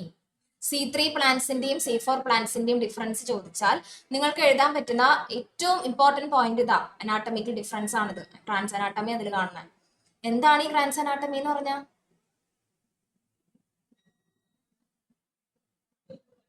Yes Aishwarya. എന്താണ്? ആദ്യം bundle sheath cells, mesophyll cells ആണ് ആദ്യം കാണുന്നത്. മീസോഫിൽ സെൽസ്, അതിന്റെ ഉള്ളിലാണ് ബണ്ടിൽ ഷീത്ത് സെൽസ് ഉള്ളത്. ഈ സെല്ലുകളുടെ ഇടയിൽ there is a no intercellular space. ശരിക്കും ക്രാൻസ് എന്ന് പറഞ്ഞാൽ റീത്ത് ആണ്. നമ്മൾ മരിക്കുമ്പോൾ വെക്കുന്ന റീത്തില്ലേ, ആ റീത്തിന്റെ അതേ സ്ട്രക്ചർ ആണ് ഈ ക്രാൻസ് അനാട്ടമി നോക്കിക്കഴിഞ്ഞാൽ. കാരണം എന്ന് വെച്ചാൽ അത്രയും അടുപ്പിച്ചടുപ്പിച്ച് റൗണ്ട് ബൈ റൗണ്ട് ആയിട്ട് ശരിക്കും ഒരു റീത്ത് വെച്ച പോലത്തെ ഒരു സ്ട്രക്ചർ. ഇൻ ബിറ്റ്വീൻ ഒരു സ്പേസും ഉണ്ടാവില്ല. അത്രയും കോമ്പാക്ട്ലി അറേഞ്ച്ഡ് സെൽസ് ആണ് നമുക്ക് അവിടെ കാണാൻ പറ്റുക. അതാണ് അതിന്റെ പ്രത്യേകത ക്രാൻസ് അനാട്ടമിയുടെ. കേട്ടോ, സിമ്പിൾ ആണ്, പഠിച്ചാൽ കിട്ടുന്ന എളുപ്പമുള്ള കാര്യങ്ങളാണ്. ഇനി എന്താ ഫോട്ടോ റെസ്പിറേഷൻ? ഫോട്ടോ റെസ്പിറേഷൻ ഏത് പ്ലാന്റ്സിലാണ് നടക്കുന്നത്? C3ലാണോ C4ലാണോ? ഫോട്ടോ റെസ്പിറേഷൻ ഏത് പ്ലാന്റ്സിലാണ് നടക്കുക? C3 or C4? It's okay Fathima Nasreen, നിങ്ങളുടെ ഫസ്റ്റ് ക്ലാസ് അല്ലേ? ഇതിന്റെ ക്ലാസ്സസിന്റെ ലിങ്ക് വേണമെങ്കിൽ ചോദിച്ചോളൂ കേട്ടോ. C3 ഉണ്ട്, C4 ഉണ്ട്. ഇനി ഏതാ? ഇനി ഏതൊക്കെ ഓപ്ഷൻ ഉണ്ട്? C5 ഉണ്ടോ? ഇനി C3ലും C4ലും നടക്കുക ഫോട്ടോ റെസ്പിറേഷൻ. ഇത് ആരത് പറഞ്ഞാളും? C3 C4 C3 C4. ഉറപ്പിച്ചോ? ആരിലാണ് നടക്കുക മക്കളെ C3 ഫോട്ടോ റെസ്പിറേഷൻ? ഏത് പ്ലാന്റ്സിലാണ് നടക്കുക? നമ്മൾ ഏത് പ്ലാന്റ്സിലാണ്? അതൊരു വേസ്റ്റ്ഫുൾ പ്രോസസ് ആണ്, അതുകൊണ്ട് യാതൊരുവിധ ഉപയോഗവും ഇല്ല എന്ന് പറയുന്നത് ഏതിലാ? C3 പ്ലാന്റ്സിലാണ്. C2 ഇതെവിടുന്ന് അത് തന്നെ? C3 C4 ഒന്നും പറഞ്ഞിട്ട് C2. ദൈവമേ, C3 പ്ലാന്റ്സിലാണ് ഫോട്ടോ റെസ്പിറേഷൻ നടക്കുക. ഇനി എന്താണ് ഫോട്ടോ റെസ്പിറേഷൻ? വേഗം പഠിച്ചേ. എത്ര മണിയായി? 7:55. 58 ഞാൻ ചോദിക്കും കേട്ടോ. 3 മിനിറ്റ് മതി. പഠിച്ചു വന്ന കുട്ടികൾക്കൊന്ന് റിവൈസ് ചെയ്യല്ലേ വേണ്ടുള്ളൂ. ഞാൻ പഠിച്ചു. Photorespiration. ഇത് ഫോട്ടോ റെസ്പിറേഷൻ എന്താന്നല്ല ക്വസ്റ്റ്യൻ പേപ്പറിൽ കാണാം. Write the wasteful process happening in C3 plants എന്നേ ചോദിക്കും. നിങ്ങൾ മനസ്സിലാക്കണം അത് ഫോട്ടോ റെസ്പിറേഷൻ ആണ് എന്നുള്ളത്. വേഗം പഠിച്ചോ. നോട്ട് നോക്കിയിട്ടോ, ടെക്സ്റ്റ് നോക്കിയിട്ടോ, ഏതാണോ നിങ്ങൾക്ക് എളുപ്പമായിട്ട് തോന്നണേ വേഗം പഠിച്ചു.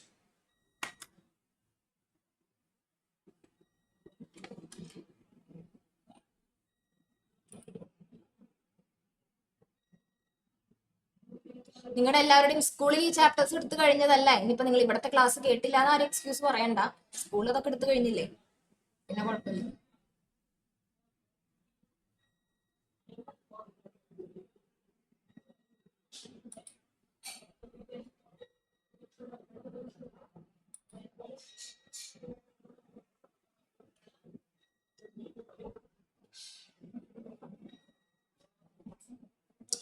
എന്തായി ഗുരുവിന്റെ അൺമ്യൂട്ട് ഇഷ്യൂ മാറിയോ?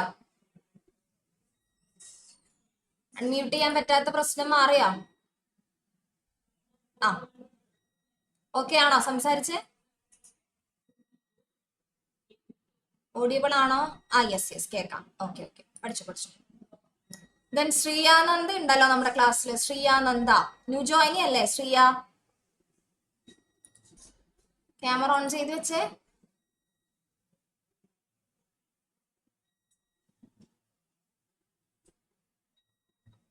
യെസ്, അൺമ്യൂട്ട് ചെയ്ത മോളെ. ഓക്കെ, ഹലോ കേൾക്കാമോ? കേൾക്കാം. സ്കൂളിൽ റിവിഷൻ തുടങ്ങിയോ? തുടങ്ങി. ഈ ചാപ്റ്ററിൽ പോർഷൻ എടുത്തു കഴിഞ്ഞല്ലോ എല്ലാതും. ആ ഓക്കെ, നമ്മുടെ മെറ്റീരിയൽസ് കിട്ടിയോ ഇന്നലെ ഷെയർ ചെയ്തത്? ഓക്കെ, അപ്പൊ ക്ലാസ് ടീച്ചേഴ്സിന്റെ അടുത്ത് ചോദിച്ച് വാങ്ങിക്കണം കേട്ടോ. എല്ലാ ചാപ്റ്റേഴ്സിന്റെ PYQന്റെ ക്വസ്റ്റ്യൻ ബാങ്ക് നമ്മൾ ഷെയർ ചെയ്യുന്നുണ്ട്. അപ്പൊ അത് വെച്ച് പഠിക്കണം കേട്ടോ. ഓക്കെ, ദെൻ ക്യാമറ ഒരു സ്ഥലത്ത് പ്ലേസ് ചെയ്ത ക്യാമറ കയ്യിൽ പിടിച്ചോണ്ടിരിക്കുകയാണോ? റേഞ്ച് ഇഷ്യൂ ഉണ്ട്. ശരി ഓക്കെ.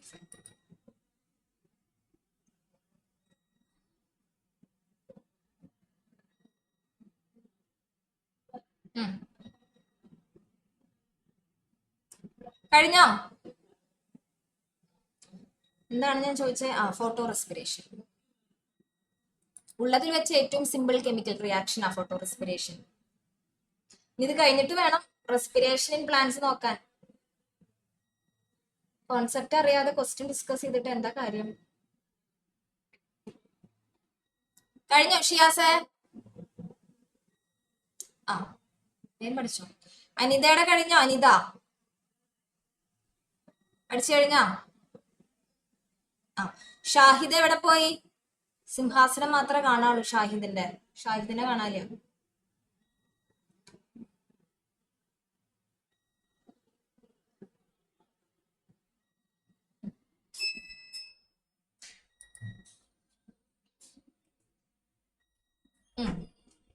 വൈക പറയൂ, എന്താണ് ഫോട്ടോ റെസ്പിറേഷൻ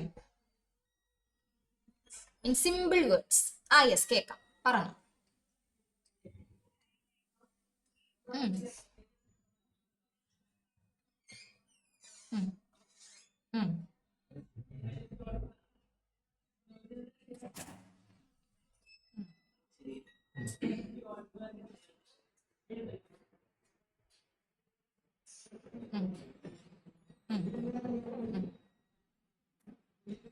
എന്തുകൊണ്ടാ വേസ്റ്റ്ഫുൾ എന്ന് പറയുന്ന റീസൺസ് എന്താ അതിന്റെ?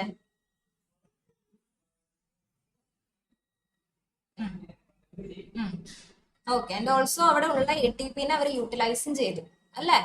പുതിയത് ATP പ്രൊഡക്ഷൻ നടക്കുന്നില്ല, അതും കൂടെ പറയണം കേട്ടോ. Yes, very good. ഇത്രേ ഉള്ളൂ, സിമ്പിൾ ആണ്. എന്താ ഫോട്ടോ റെസ്പിറേഷൻ? നോർമൽ കേസസിൽ നമുക്കറിയാം റുബിസ്കോന്റെ ഏറ്റവും വലിയ പ്രത്യേകത എന്ന് റുബിസ്കോ ചോദിക്കാറുണ്ട് കേട്ടോ, 1 വേർഡ് ടൈപ്പ് ആയിട്ട് ചോദിക്കാറുണ്ട്. ഞാൻ നിങ്ങൾക്ക് അയച്ചു തന്ന ക്വസ്റ്റ്യൻ ബാങ്കിലും റുബിസ്കോ ചോദ്യം ആൻസർ ക്വസ്റ്റ്യൻ ഇട്ടിട്ടുണ്ട്. റുബിസ്കോന്റെ ഏറ്റവും വലിയ പ്രത്യേകത വേൾഡിൽ ഏറ്റവും അബണ്ടന്റ് ആയിട്ട് കാണുന്ന എൻസൈം ആണ് റുബിസ്കോ. അതിന്റെ പ്രത്യേകത എന്താന്ന് വെച്ചാൽ ആരാണോ അവിടെ കൂടുതൽ അഫിനിറ്റി കാണിക്കുന്നത് അവരുമായിട്ട് അത് പെയർ ചെയ്യും. ഓക്സിജൻ ആയിട്ടാണ് കൂടുതൽ അഫിനിറ്റി എങ്കിൽ ഓക്സിജനുമായിട്ട് അത് റിയാക്ഷനിൽ ഏർപ്പെടും. കാർബൺ ഡൈ ഓക്സൈഡ് ആണെങ്കിൽ കാർബൺ ഡൈ ഓക്സൈഡ് ആയിട്ട് അത് റിയാക്ട് ചെയ്യും. അപ്പൊ ഇവിടെ റുബിസ്കോ ചെയ്യുന്ന കാര്യം, നോർമൽ കേസസിൽ കാർബൺ ഡൈ ഓക്സൈഡ് ആയിട്ട് റിയാക്ട് ചെയ്യേണ്ട റുബിസ്കോ ഇവിടെ അത് മാറ്റി ഓക്സിജനുമായിട്ടാണ് റിയാക്ട് ചെയ്യുന്നത്. അങ്ങനെ സംഭവിക്കുമ്പോൾ എന്താ ഉണ്ടാവുന്നത്? നോർമൽ അവിടെ 3PGA സ്റ്റേബിൾ കോമ്പൗണ്ട് ഉണ്ടാവേണ്ടടുത്ത് അൺസ്റ്റേബിൾ കോമ്പൗണ്ടുകളാണ് ഫോം ചെയ്യുന്നത്. ഇതിലൂടെ പുതിയ ATP ഉണ്ടാവുകയോ അല്ലെങ്കിൽ നമുക്ക് യൂസ്ഫുൾ ആകുന്ന വേറെ ഏതെങ്കിലും പ്രോഡക്റ്റ് ഉണ്ടാവുകയോ ചെയ്യുന്നില്ല. പകരം അവിടെ ഓൾറെഡി ഉണ്ടാക്കി വെച്ച ATPനെ അവർ യൂട്ടിലൈസ് ചെയ്തു, കാർബൺ ഡൈ ഓക്സൈഡിന് ഇതിൽ ഉപയോഗിക്കുകയും ചെയ്തു. മൊത്തത്തിലൊരു വേസ്റ്റ് ആണ്. വേസ്റ്റ് ഉദ്ദേശിക്കുന്ന ലാഭമില്ല ഈ ഒരു പ്രോസസ്സ് നമ്മുടെ പ്ലാന്റ്സിൽ നടക്കുന്നത് കൊണ്ട്.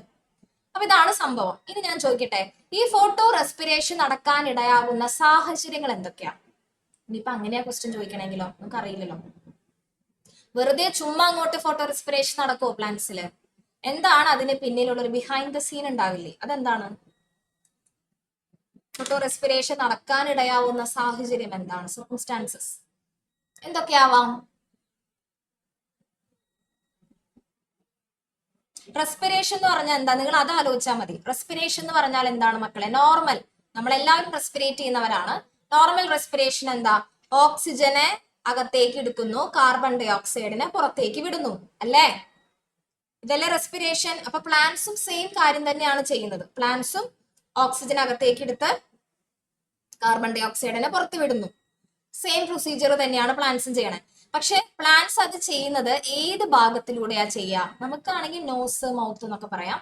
പ്ലാന്റ്സിൽ ഏത് ഭാഗത്തിലൂടെയാണ് ഈ ഗ്യാസ് എക്സ്ചേഞ്ച് നടക്കുക? ഏത് ഭാഗത്തിലൂടെ നടക്കുക? ഇത് 5ാം ക്ലാസ്സിൽ പഠിക്കണ വിശേഷമാണ് കേട്ടോ, ഈ ഗ്യാസ് എക്സ്ചേഞ്ച് ഏത് ഭാഗത്തിലൂടെ നടക്കുക എന്നുള്ളത്. സ്റ്റൊമാറ്റയിലൂടെയാണ് നടക്കുക. സ്റ്റൊമാറ്റ ഒരു ഓപ്പണിങ് അല്ലേ? ഇതിലൂടെയാണ് ഗ്യാസ് എക്സ്ചേഞ്ച് നടക്കുക. അപ്പൊ സിറ്റുവേഷൻ എങ്ങനെയാന്ന് വെച്ചാൽ നല്ല ചൂടുള്ള സമയമാണ്. അപ്പൊ ചൂടുള്ള സമയമാവുമ്പോൾ നമ്മുടെ സ്റ്റൊമാറ്റയുടെ ഒരു പ്രത്യേകതയുണ്ട്. നമുക്കറിയാം പ്ലാന്റ്സിൽ നിന്നും ഇവാപറേഷൻ വഴി കുറെ വാട്ടർ പുറത്തേക്ക് പോകണ്ടെന്നുള്ളത് നമുക്കറിയാം. അപ്പൊ ചൂട് കൂടിക്കഴിഞ്ഞാൽ എന്താ പ്രശ്നം? പ്ലാന്റിനകത്തുള്ള ആകെക്കൂടി ബാക്കിയുള്ള വെള്ളം കൂടെ ഇവാപറേഷനിലൂടെ പുറത്തേക്ക് പോകും. നമ്മുടെ സ്റ്റൊമാറ്റ എന്താ ചെയ്യുക? ഉള്ള വെള്ളം ഇനി കളയണ്ട എന്ന് കരുതി സ്റ്റൊമാറ്റ അങ്ങോട്ട് ക്ലോസ് ആവും. സ്റ്റൊമാറ്റ അടഞ്ഞു പോയി കഴിഞ്ഞാൽ പിന്നെ ഓക്സിജൻ അകത്തേക്ക് വരാനോ കാർബൺ ഡൈ ഓക്സൈഡിന് പുറത്തേക്ക് പോകാനോ കഴിയില്ല. ആ സിറ്റുവേഷനിൽ നമ്മുടെ പ്ലാന്റ് ബോഡിയിൽ ഓക്സിജന്റെ അളവ് കൂടുതലായിരിക്കും.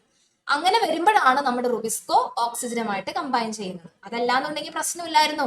കാർബൺ ഡൈ ഓക്സൈഡ് പുറത്തേക്ക് വിടുന്നുണ്ട്, ഓക്സിജൻ അകത്തേക്ക് വരുന്നുണ്ട്, ആ ഒരു ഈക്വൽ ബാലൻസിൽ അങ്ങ് പോയേനെ. പക്ഷെ ഇവിടെ ഒരു അൺബാലൻസ് വരാൻ റീസൺ സ്റ്റൊമാറ്റ ക്ലോസ്ഡ് ആവും എന്നുള്ളതാണ് കേട്ടോ. അതാണ് അതിന്റെ പിന്നിലുള്ള സാഹചര്യം. അതാണ് ഇപ്പൊ അത് ക്വസ്റ്റ്യൻ ചോദിക്കുകയാണെങ്കിൽ അറിയാം.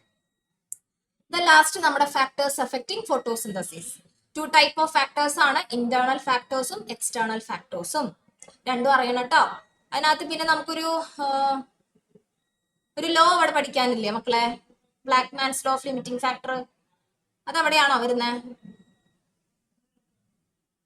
ഫോട്ടോസിന്റെ യെസ്, അവിടെ തന്നെയല്ലേ വരുന്നത്. ബ്ലാക്ക്മാൻസ് ലോ ഓഫ് ലിമിറ്റിംഗ് ഫാക്ടർ എന്ന് പറഞ്ഞിട്ട് എന്താണ് ആ ലോയില് പറയണ? ലോ സ്റ്റേറ്റ് ചെയ്യാൻ ചോദിക്കും കേട്ടോ. അപ്പൊ ലോയും നിങ്ങൾക്ക് അറിയാലോ, ഫിസിക്സ് പഠിക്കുന്നവരല്ലേ നിങ്ങൾ. ലോ ഒക്കെ സ്റ്റേറ്റ് ചെയ്യാൻ പറയുമ്പോൾ എക്സാക്ട്ലി അതേപോലെ എഴുതണേ. നിങ്ങളുടെ ഓൺ ലാംഗ്വേജിൽ എഴുതി വെക്കരുത്. നിയമങ്ങളാണ്, മാറ്റി അറച്ചൊന്നും എഴുതരുത്, എക്സാക്ട്ലി എഴുതാം. എന്താണ് അതിനകത്ത് പറയുന്നത് മക്കളെ? അതായത് ഒരു റിയാക്ഷൻ നടക്കണമെങ്കിൽ, ഇപ്പൊ നോക്കാം. ഫോർ എക്സാമ്പിൾ, ഒരു റിയാക്ഷൻ നടക്കണമെങ്കിൽ ABCD എന്ന് പറയുന്ന 3 ഫാക്ടേഴ്സ് വേണമെന്ന് വിചാരിക്കാം. അപ്പൊ ഫോട്ടോസിന്തസിസ് നടക്കാൻ ആരൊക്കെ വേണം? കാർബൺ ഡൈ ഓക്സൈഡ് വേണം, സൺലൈറ്റ് വേണം, ക്ലോറോഫിൽ വേണം, വാട്ടർ വേണം എന്ന് വിചാരിക്കും. അതുപോലെ ഒരു പ്രോസസ്സ് നടക്കാൻ അല്ലെങ്കിൽ ഒരു റിയാക്ഷൻ നടക്കാൻ ABCD എന്ന് പറയുന്ന 4 ഫാക്ടേഴ്സ് വേണം. പക്ഷെ ഇതിനകത്ത് A എന്ന് പറയുന്ന ഫാക്ടർ എപ്പോഴാണോ നിൽക്കുന്നത് അവിടെ വെച്ച് ആ റിയാക്ഷൻ സ്റ്റോപ്പ് ആവും. അവിടെ ബിയും സിയും ഡിയും ഇഷ്ടംപോലെ ഉണ്ടെന്ന് പറഞ്ഞിട്ട് യാതൊരു കാര്യമില്ല. എ എവിടെ വെച്ചാണോ അതിന്റെ അവൈലബിലിറ്റി സ്റ്റോപ്പ് ആവുന്നത്, then the entire reaction will stop. അപ്പൊ ഇവിടുത്തെ ലിമിറ്റിംഗ് ഫാക്ടർ ആരാണ്? ലിമിറ്റിംഗ് ഫാക്ടർ എന്ന് പറഞ്ഞാൽ ഏറ്റവും കുറവ് കിട്ടുന്ന ഏറ്റവും കുറവ് അവൈലബിൾ ആയിട്ടുള്ള ഫാക്ടർ ഏതാ? എ ആണ്. എ എത്ര നേരം കിട്ടുന്നുണ്ടോ അത്ര നേരം മാത്രമേ അവിടെ റിയാക്ഷൻ നടക്കുള്ളൂ. സോ ഇതാണ് ലിമിറ്റിംഗ് ഫാക്ടർ ലോ. മനസ്സിലായോ? Blackman's law of limiting factor state ചെയ്യാൻ ചോദിച്ചിട്ടുണ്ട് കേട്ടോ, PYQ ആണ്. അപ്പൊ അത് നോക്കിയേക്കാം. സോ ഇത്രയേ ഉള്ളൂ നമ്മുടെ ചാപ്റ്റർ. ശരിക്കും എളുപ്പമാണ്, നമ്മൾ പഠിക്കാത്തതിന്റെ പ്രശ്നമാണ്. പഠിച്ചിട്ടില്ലല്ലോ, കുഴപ്പമില്ല. ഞാൻ നിങ്ങളെ കുത്തി നോവിക്കുന്നില്ല, ക്വസ്റ്റ്യൻസിലേക്ക് പോവാം. വേറൊന്നും പറയാനില്ല, പഠിച്ച് തീർക്കാട്ടോ മക്കളെ. കളിച്ചോണ്ടിരുന്ന സമയം പോണത് അറിയില്ല, നിങ്ങളുടെ പഠിച്ച് തീരില്ല. എത്ര ചാപ്റ്റർ പഠിക്കാനുണ്ട്, ഞാൻ പേടിപ്പിച്ചതല്ല, റിയാലിറ്റി പറഞ്ഞതാണ്. അത്യാവശ്യം നിങ്ങൾക്ക് പഠിച്ചു തീർക്കാനുണ്ട് സിലബസ്. ഇപ്പോഴേ തുടങ്ങിയില്ലെങ്കിൽ കഷ്ടപ്പെടും. അപ്പൊ ഇത് ഏതാ? സൈക്ലിക് ആണോ നോൺ സൈക്ലിക് ആണോ? കണ്ടിട്ട് പറഞ്ഞേ. ഡയഗ്രാം കണ്ടാൽ അറിയണം. ഈ ഡയഗ്രാംസ് ഒക്കെ ഇമ്പോർട്ടന്റ് ആണ് മക്കളെ. ഇത് ലേബലിങ്ങിന് ചോദിക്കും. എക്സാക്ട് റിയാക്ഷൻ ഏതാണെന്ന് നിങ്ങൾ ഐഡന്റിഫൈ ചെയ്യേണ്ടി വരും കേട്ടോ. ഇത് ഏതാണ്? സൈക്ലിക് ആണോ നോൺ സൈക്ലിക് ആണോ? ഇത് ഏതാ പ്രോസസ്? എന്താ? ഫോട്ടോഫോസ്ഫോറിലേഷൻ ആണ് പ്രോസസ്സ്. ഇത് നോൺ സൈക്ലിക് ആണ്. എന്തുകൊണ്ടാണ് ഇത് നോൺ സൈക്ലിക് എന്ന് പറയുന്നത് മക്കളെ?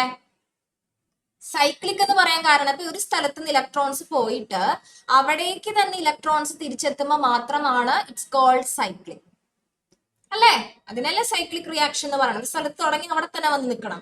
ഇവിടെ എങ്ങനെയാ? ഇവിടുന്ന് സ്റ്റാർട്ട് ചെയ്ത് പിന്നെ അവസാനിക്കുന്നത് വേറൊരു സിസ്റ്റത്തിലാണ് അവസാനിക്കുന്നത്, തിരിച്ച് ഇങ്ങോട്ട് തന്നെ വരുന്നില്ല. അതുകൊണ്ട് നമുക്ക് ഒരിക്കലും ഇതൊരു സൈക്ലിക് ആണെന്ന് പറയാൻ സാധിക്കില്ല. This is known cyclic. IS Selvakumar. ഇതിനെ തന്നെയാണ് സെറ്റ് സ്കീം എന്ന് പറയുന്നത്. ഓക്കെ, സോ എന്താണ് ഇവിടെ നടക്കുന്ന പ്രോസസ്? എന്താണ് മക്കളെ? LHCയിലേക്ക് ഫസ്റ്റ് ലൈറ്റ് വരുന്നു, അവിടുന്ന് ഇലക്ട്രോൺസ് എക്സൈറ്റഡ് ആവുന്നു. ഫോട്ടോസിസ്റ്റം 2 ആണ് കേട്ടോ ഇവിടെ വരുന്നത്. ഫസ്റ്റ് ആക്റ്റീവ് ആവുന്ന ഫോട്ടോസിസ്റ്റം 2 ആണ്. അവിടുന്ന് ഇലക്ട്രോൺസ് എന്താ പറയാ, എക്സൈറ്റഡ് ആവാണ്. വെറുതെ അങ്ങോട്ട് എക്സൈറ്റഡ് ആവാണോ?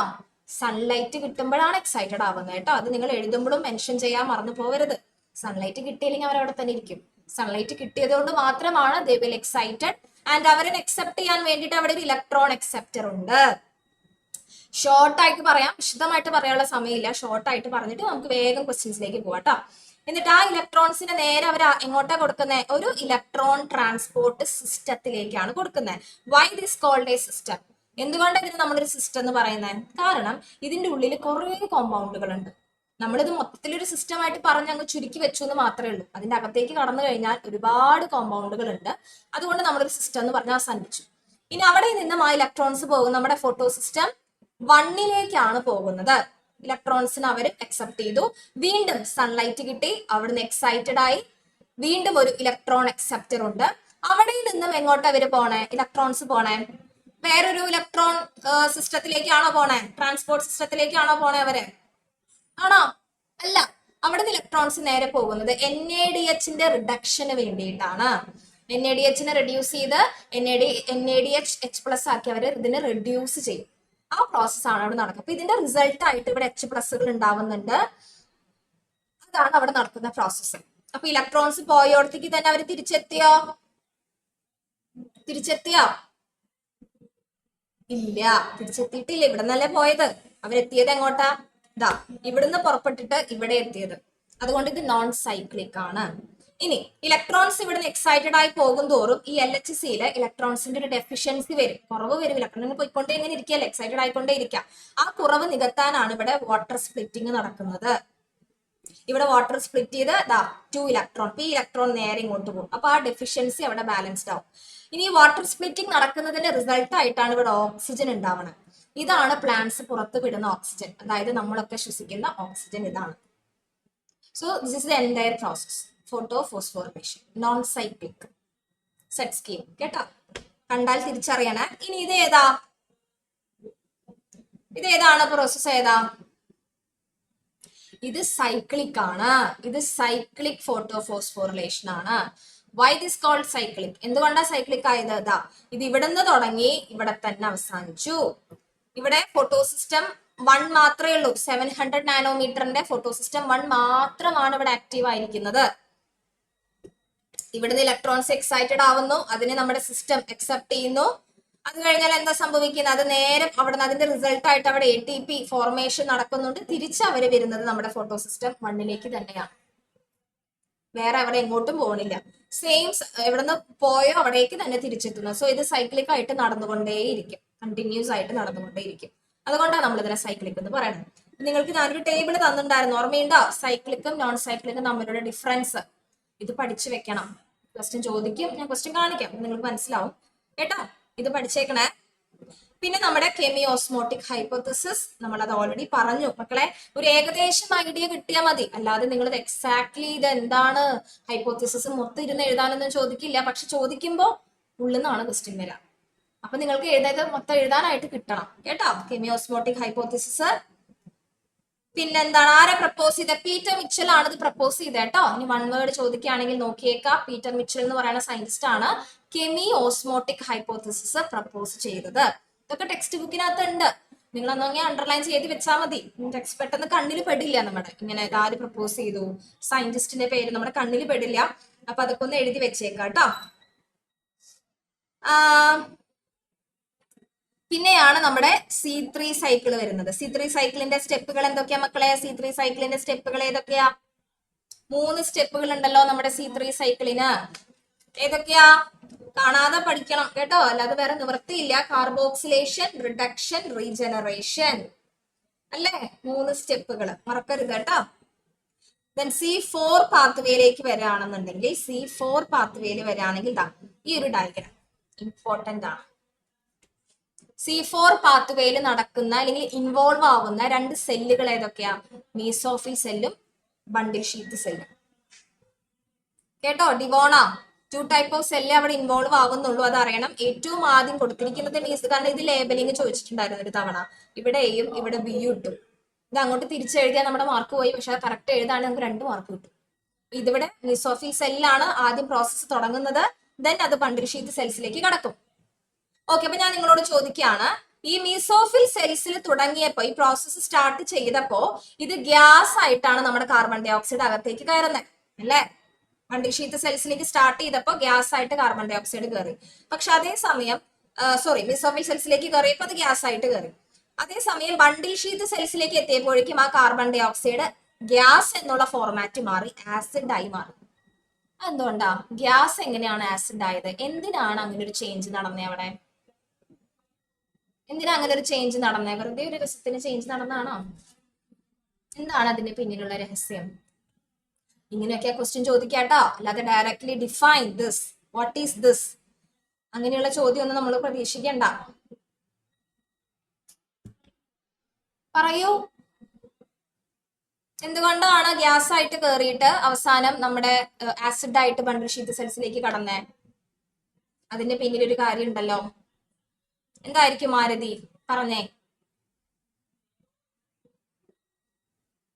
അയ്യോന്നാ, ഞാൻ ക്വസ്റ്റ്യൻ ചോദിക്കുമ്പോ അത് കണ്ടുപിടിക്കുക ആൻസർ ഇട്ടാ, അല്ലാതെ ഇങ്ങോട്ട് നോക്കിയിരിക്കണ്ട.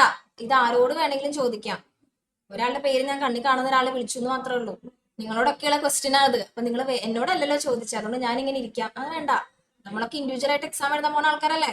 അപ്പൊ വേഗം എത്രയും കണ്ടുപിടിച്ചേ, വേഗം കണ്ടുപിടിക്കും. ടു റിലീസ് ഓക്സിജനോ കാർബൺ ഡൈ ഓക്സൈഡോ? അല്ല, അതിന് പിന്നിലൊരു കാര്യമുണ്ട്. അതുകൊണ്ട് അത് സിമ്പിൾ കാര്യ.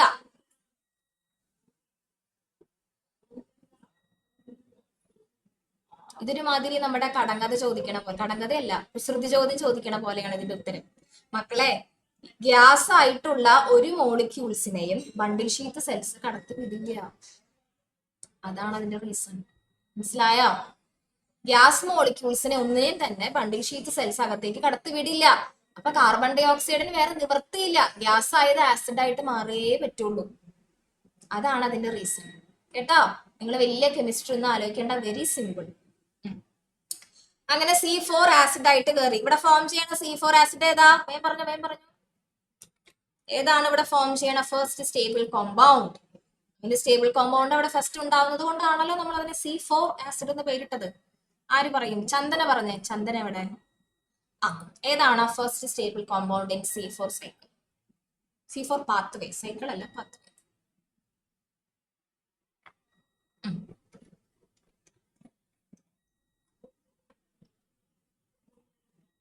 എന്തോ? അതെ, അതങ്ങ് ഫിക്സ് ചെയ്തോ മനസ്സില്. Oxaloacetic acid. കേട്ടോ. മാലിക് ആസിഡ്, അസ്പാർട്ടിക് ആസിഡ് ഒക്കെ കൂടി ചേർന്നിട്ടാണ് നമ്മൾ അതിനെ C4, oxaloacetic acid, malic acid, aspartic acid, അങ്ങനെ 3 ആസിഡുകൾ ഉണ്ട് അവിടെ. ഒക്കത്തിനെയും ചേർത്താണ് നമ്മൾ C4 ആസിഡ് എന്ന് പറയണം, ഒറ്റ പേരിൽ വിളിക്കണം കേട്ടോ. ടെക്സ്റ്റ് ബുക്കിനകത്ത് വിശദമായിട്ടുണ്ട്, ഓരോന്നിന്റെ പേര് 3 തന്നെ കൊടുത്തിട്ടുണ്ട്. നമ്മൾ പറയുമ്പോൾ C4 ആസിഡ് എന്ന് പറഞ്ഞ് നിർത്തുന്നു, പക്ഷെ അവിടെ ശരിക്കും മാലിക് ആസിഡും അസ്പാർട്ടിക് ആസിഡും ഒക്കെ ഉണ്ടാവുന്നുണ്ട്, അതൊക്കെ കൺവേർഷൻ നടക്കുന്നുണ്ട് കേട്ടോ. യെസ്, അപ്പൊ ഇതാണ് നമ്മുടെ പ്രോസസ്സ്. C4 ആസിഡ് ആണ്, ഓക്സാലോ അസറ്റിക് ആസിഡ് ആണ് അവിടെ ഫോം ചെയ്യുന്നത്. ഇതിന് 4 കാർബൺ ആണ് ഉള്ളത്, അതുകൊണ്ട് നമ്മൾ അതിനെ C4 എന്ന് വിളിച്ചത്. ഇനി അതിന്റെ ഡീകാർബോക്സിലേഷൻ നടന്ന് then regeneration. Okay, C4 cycle കഴിഞ്ഞു.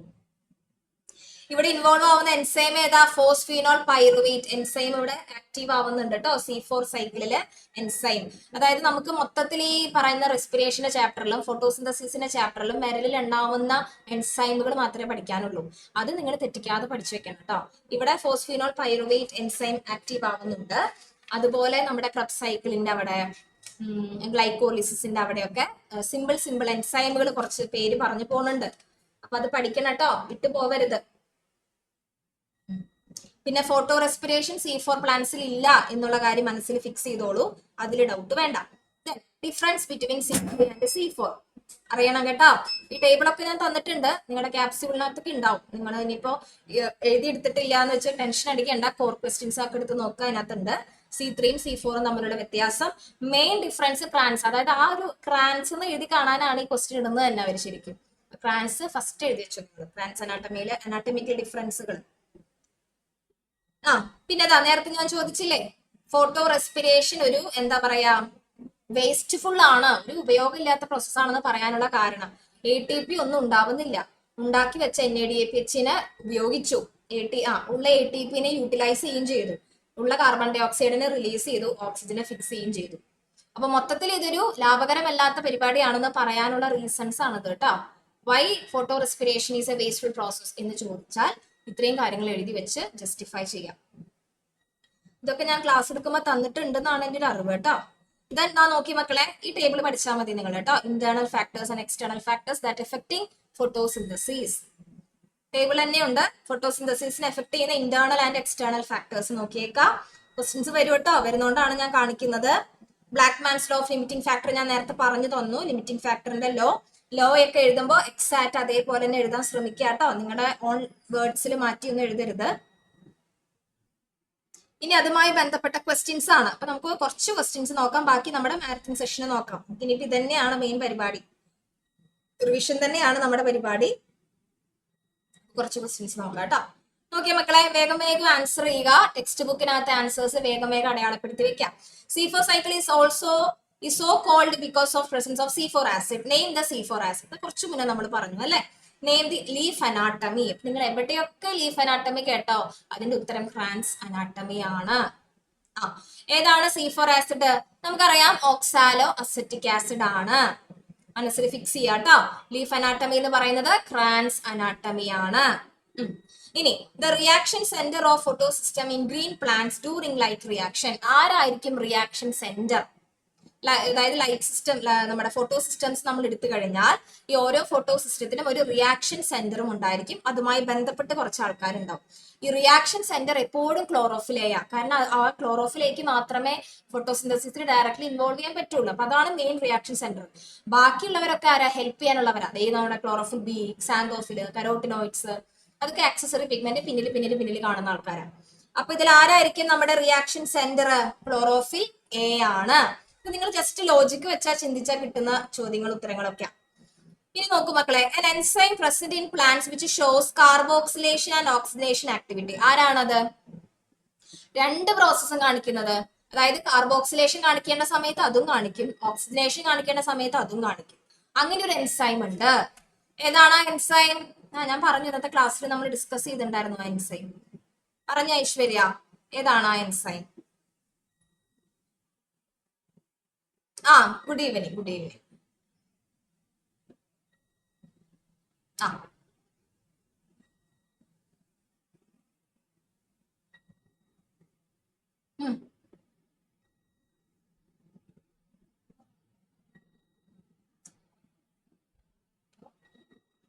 എത്ര തവണ വേണം ഇമ്പോസിഷൻ?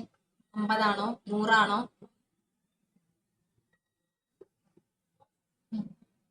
മറന്നു പോകാൻ പാടില്ല. ബാക്കിയുള്ളവർക്കൊക്കെ ഉത്തരം അറിയായിരിക്കും അല്ലെ? ഇനി പുണ്യാളന്മാരും പുണ്യവതികളായിട്ട് ഇരിക്കുകയാണ് അവിടെ. ഏതാണ് എൻസൈം? റുബിസ്കോ. കേട്ടിട്ടുണ്ടോ അങ്ങനെ ഒരു സാധനം? റുബിസ്കോ എന്നുള്ളിടത്ത് നിങ്ങൾ അതന്നെ എഴുതണം. വേറെ ഒരു എൻസൈം എഴുതി വെച്ചിട്ട് കാര്യമില്ല. അപ്പൊ നമുക്കൊരു 20 ടൈംസ് ഇമ്പോസിഷൻ ഉണ്ട് കേട്ടോ ഐശ്വര്യ. അതുപോലെ ഞാൻ ആരതിയോട് ഏതാ ചോദിച്ചിട്ടുണ്ടായിരുന്നേ? ഏതൊരു ക്വസ്റ്റ്യൻ ചോദിച്ചല്ലോ, ഏതായിരുന്നു അത്? സാരില്ല, ഇനി ചോദിക്കാൻ സമയമുണ്ടല്ലോ, ചോദിക്കാൻ ഞാൻ. ഓക്കെ, അപ്പൊ ഐശ്വര്യ ഇമ്പോസിഷൻ എഴുതണം കേട്ടോ. റുബിസ്കോ ഞാനിവിടെ എഴുതി വെക്കട്ടെ, അല്ലെങ്കിൽ ഞാൻ മറക്കും നിങ്ങൾക്ക് ഏതൊക്കെ ഇമ്പോസിഷൻ ആണ് തന്നെന്നുള്ളത്. 20 ടൈംസ്. ഓക്കെ,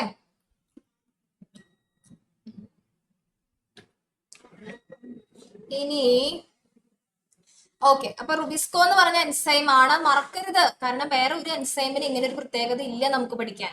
ഇതിന് മാത്രമേ ഇങ്ങനത്തെ പ്രത്യേകത ഉള്ളൂ. ആരാണോ അവിടെ കൂടുതലുള്ളത് ആരുമായിട്ട് അങ്ങ് ചേരും. അപ്പൊ കണ്ടവൻ അപ്പാന്ന് വിളിക്കാന്ന് പറയില്ലേ നമ്മള്, സെയിം പരിപാടി. ഇനി photorespiration is a curse to plants എന്ന് പറഞ്ഞാൽ എന്താ? പ്ലാന്റ്സിനെ സംബന്ധിച്ചൊരു ദുഃഖകരമായ കാര്യമാണ് ഫോട്ടോ റെസ്പിറേഷൻ. ശരിയല്ലേ? അല്ലേ? ഫോട്ടോ റെസ്പിറേഷൻ നടക്കുന്നത് കൊണ്ട് വല്ല ഉപയോഗം ഉണ്ടോ പ്ലാന്റ്സിന്? ഒരു ഉപയോഗവും ഇല്ല. നേരത്തെ പറഞ്ഞ പോലെ ഉണ്ടാക്കി വെച്ചത് നശിപ്പിക്കാൻ വേണ്ടി ഉണ്ടാക്കിയ ഒരു പരിപാടിയാണ് ഈ പറഞ്ഞ ഫോട്ടോ റെസ്പിറേഷൻ. അപ്പൊ അത് നിങ്ങൾ ഇങ്ങനെയല്ല എഴുതണ്ട. ഞാൻ നേരത്തെ കുറച്ച് പോയിന്റുകളൊക്കെ കാണിച്ചു തന്നില്ലേ, അതൊക്കെ വെച്ച് ജസ്റ്റിഫൈ ചെയ്തിട്ട് ആൻസർ എഴുതണം കേട്ടോ. ഉള്ള ATPനെ യൂട്ടിലൈസ് ചെയ്യുന്നു, പുതിയതായിട്ട് അവിടെ ATP ഉണ്ടാവുന്നില്ല. NADH റെഡ്യൂസ് ചെയ്തു, CO2 ആണെങ്കിൽ ഉപയോഗിച്ചു, അല്ലെ റിലീസ് ചെയ്തു, ഉള്ള O2 ഫിക്സ് ചെയ്യുകയും ചെയ്തു. So there is a no എന്താ പറയാ ബെനിഫിറ്റ് ഈ പറയുന്ന ഫോട്ടോ റെസ്പിറേഷൻ. CO2 ആസിഡ് അത് തന്നെ ആരതി. അപ്പൊ അത് ജസ്റ്റ് ഒന്ന് 10 ടൈംസ് എഴുതി അയക്കൂ കേട്ടോ ആരതി. ഓക്കെ, ഇനി അടുത്ത ക്വസ്റ്റ്യൻ നോക്കാം. ഇതാ ക്ലോറോപ്ലാസ്റ്റിന്റെ ചോദ്യം. There is a clear division of labor within the chloroplast.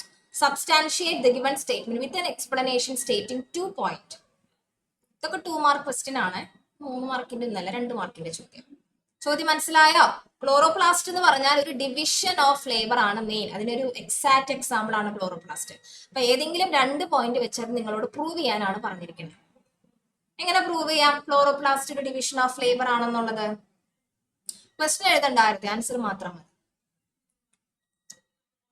പറഞ്ഞേ ഡിവോണ. 5th ക്വസ്റ്റ്യന്റെ answer. ബാക്കിയുള്ളവർ നോക്കി വെച്ചോട്ടോ ആൻസർ, എല്ലാവരിലേക്കും വരുവേ. വേഗം പഠിച്ചോ. അതിനാണ് ഇത്ര സന്തോഷം. മ്യൂട്ട് ആക്കണ്ട, പറഞ്ഞു കഴിഞ്ഞിട്ടില്ല, അൺമ്യൂട്ട് ചെയ്തേ. എന്താണ് അറിയാത്തത്?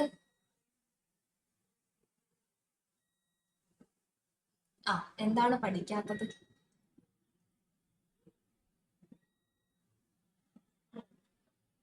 അതിന്റെ കാരണമാണ് ചോദിക്കണേ. പഠിച്ചിട്ടില്ല, നോക്കിയിട്ടില്ല, കേട്ടിട്ടില്ല, അതിന്റെ ഒക്കെ ഒരു റീസൺ ഉണ്ടല്ലോ പിന്നീട്. ആ റീസൺ ആണ് ഞാൻ ചോദിച്ചത്. ടൈം കിട്ടിയില്ല, ചടാ കഷ്ടായിപ്പോയി. ഒരാഴ്ചയായിട്ട് ടൈം ഇല്ലായിരിക്കും അല്ലേ ഈ ചാപ്റ്റർ പഠിക്കാൻ? ഞാൻ കഴിഞ്ഞ വീക്ക് പറഞ്ഞിട്ടുണ്ടായിരുന്നു ഇനി അടുത്ത ക്ലാസ്സിൽ ഏതൊക്കെയാണ് റിവിഷൻ ചാപ്റ്റേഴ്സ് എന്നുള്ളത്. 1 വീക്ക് ആയിട്ട് ടൈം കിട്ടിയില്ലായിരിക്കും ഈ ചാപ്റ്റർ പഠിക്കാൻ, ആണോ? കിട്ടിയില്ല. അപ്പൊ നമുക്ക് എന്ത് ചെയ്യാം, ഈ ക്വസ്റ്റ്യന്റെ ആൻസർ നമുക്കൊരു 25 ടൈംസ് എഴുതി അയക്കാം. ഓക്കെ, അപ്പൊ നമുക്ക് ടൈം കിട്ടുമോ നോക്കാം. ഓക്കെ ഡിവോണ, കേട്ടോ? അപ്പൊ എന്തുകൊണ്ടാണ് ക്ലോറോപ്ലാസ്റ്റ് ഒരു ഡിവിഷൻ ഓഫ് ലേബർ? നാളെ എപ്പോ അയക്കണം? നാളെ 7:30 മുന്നേ അയക്കണം കേട്ടോ, അല്ലെങ്കിൽ ഞാൻ വീട്ടിലേക്ക് വിളിക്കേ. ഇന്ന് അയക്കണ്ട, ഇപ്പൊ നമ്മുടെ ക്ലാസ് കഴിയുമ്പോ തന്നെ 9:30 ആവില്ലേ. നാളെ നമ്മുടെ ക്ലാസ് ജോയിൻ ചെയ്യുന്നതിന് മുന്നേ 25 ടൈംസ് എഴുതി അയക്കണം. വൈ? ക്ലോറോപ്ലാസ്റ്റിനെ നമ്മൾ ഡിവിഷൻ ഓഫ് ലേബർ എന്ന് വിളിക്കുന്നു. ഞാൻ തുടക്കത്തിലേ നിങ്ങളോട് പറഞ്ഞു, ഇത് 2 ചാപ്റ്റേഴ്സിലുള്ള ടോപ്പിക്കാ, ഇതിൽ മാത്രമുള്ളതല്ല. സെല്ലിന്റെ ചാപ്റ്ററിലും സെയിം ടോപ്പിക് ഉണ്ട്. ഇപ്പൊ 2 ക്വസ്റ്റ്യൻ ആയിട്ട് ചോദിക്കുന്ന കാര്യമാണെന്നൊക്കെ ഞാൻ പറഞ്ഞതാ. അപ്പൊ അതുകൊണ്ട് പഠിച്ചിട്ട് എഴുതിയാൽ മതി. പഠിച്ചിട്ട് എഴുതി എനിക്ക് അയക്കാം കേട്ടോ. ഇനി ആരാണ് ഇതുപോലെ പഠിക്കാതെ വന്ന ആൾക്കാര്? പഠിക്കാതെ വന്ന ആൾക്കാരൊക്കെ ഇതേപോലെ എഴുതി എനിക്ക് അയക്കണേ. ഇനി അങ്ങനെ എഴുതാൻ ബുദ്ധിമുട്ടുണ്ടെങ്കിൽ പാരന്റ്സ് ഇവിടെ ഇൻഫോം ചെയ്താൽ മതി. ഞാൻ നേരത്തെ പറഞ്ഞ പോലെ ഞാൻ നിങ്ങളെ ശല്യപ്പെടുത്തില്ല. പിന്നെ കേട്ടോ. ക്ലോറോപ്ലാസ്റ്റിന്റെ സ്ട്രക്ചർ.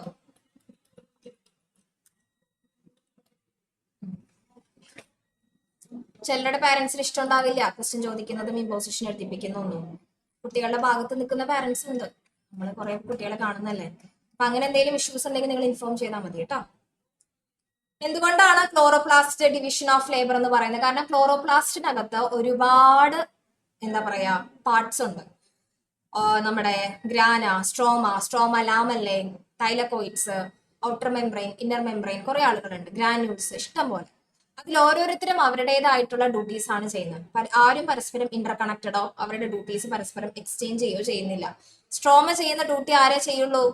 അത് ഗ്രാന ചെയ്യോ ഡെൽവിന്? ഇല്ല.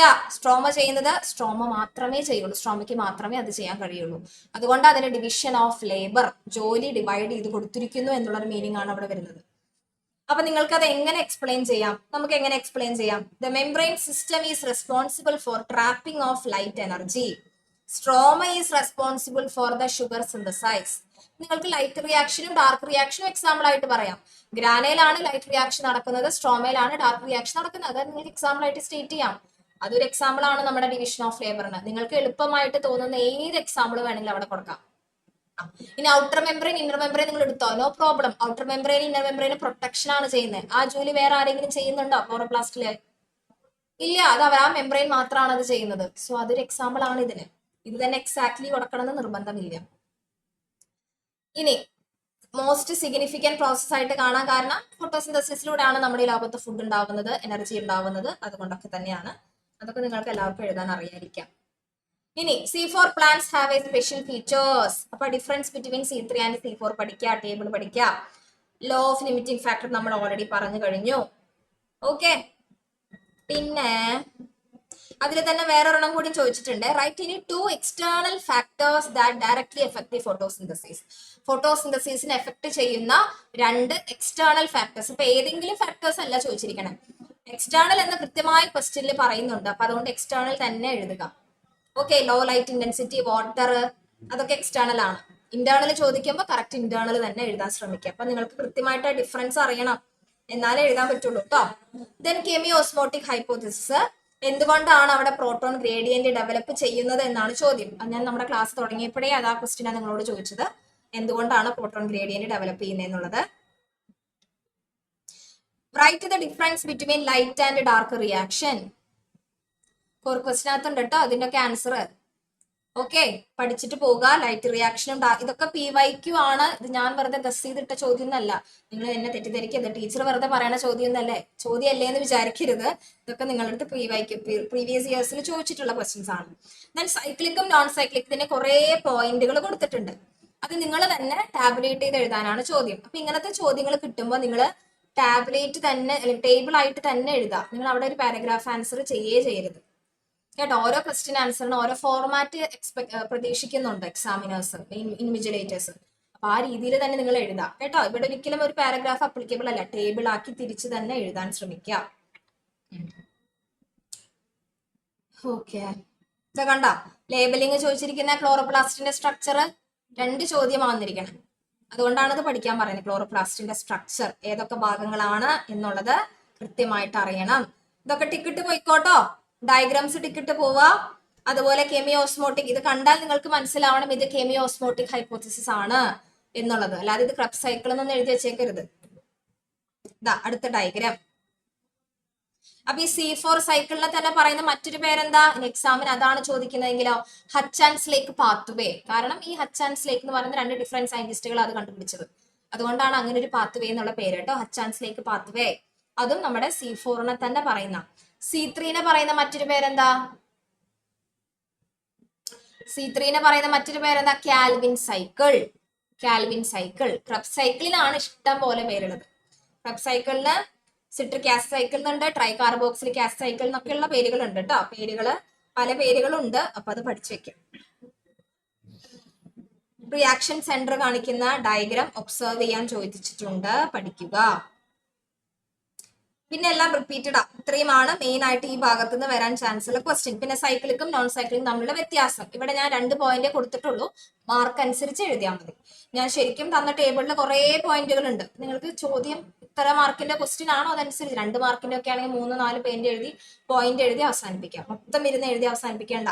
നിങ്ങൾ എത്ര എഴുതിയാലും നിങ്ങൾക്ക് കിട്ടാൻ പോകുന്ന മാക്സിമം മാർക്ക് എത്രയാ? 2. ആ ബോധം ഉണ്ടാവണം കേട്ടോ. ചിലപ്പോൾ നിങ്ങൾക്ക് നന്നായിട്ട് അറിയാവുന്ന ഉത്തരമായിരിക്കും, പക്ഷെ നിങ്ങൾ ആ മാർക്കിനുള്ളത് എഴുതി വെച്ചാൽ മതി. നിങ്ങൾ എത്ര എഴുതിയാലും നിങ്ങൾക്ക് കിട്ടാൻ 2 മാർക്കാ. അപ്പൊ ആ ബോധത്തിൽ അറിയാവുന്നത് വൃത്തിയായിട്ട് മാർക്കിനനുസരിച്ച് എഴുതി അവസാനിപ്പിക്കുക. ഓക്കെ, സോ ഇതാണ് നമ്മുടെ ചാപ്റ്റർ. 1 മണിക്കൂർ കഴിഞ്ഞു നമ്മുടെ. ഓക്കെ, അപ്പൊ ക്വസ്റ്റ്യൻസ് ഏകദേശം കിട്ടിയോ? പിടി കിട്ടിയോ? ഏതൊക്കെ ടൈപ്പ് ചോദ്യമാണ് വരിക ഈ ചാപ്റ്റർ എന്നുള്ളത്? ഇനി പഠിക്കാത്ത പ്രശ്നമല്ലേ ഉള്ളൂ, അത് പഠിച്ച് അവസാനിപ്പിക്കാം കേട്ടോ. പഠിച്ചു കഴിഞ്ഞാൽ കോൺഫിഡന്റ് ആയിട്ട് എഴുതാൻ പറ്റുന്ന ഒരു ചാപ്റ്റർ ഇതാണ്.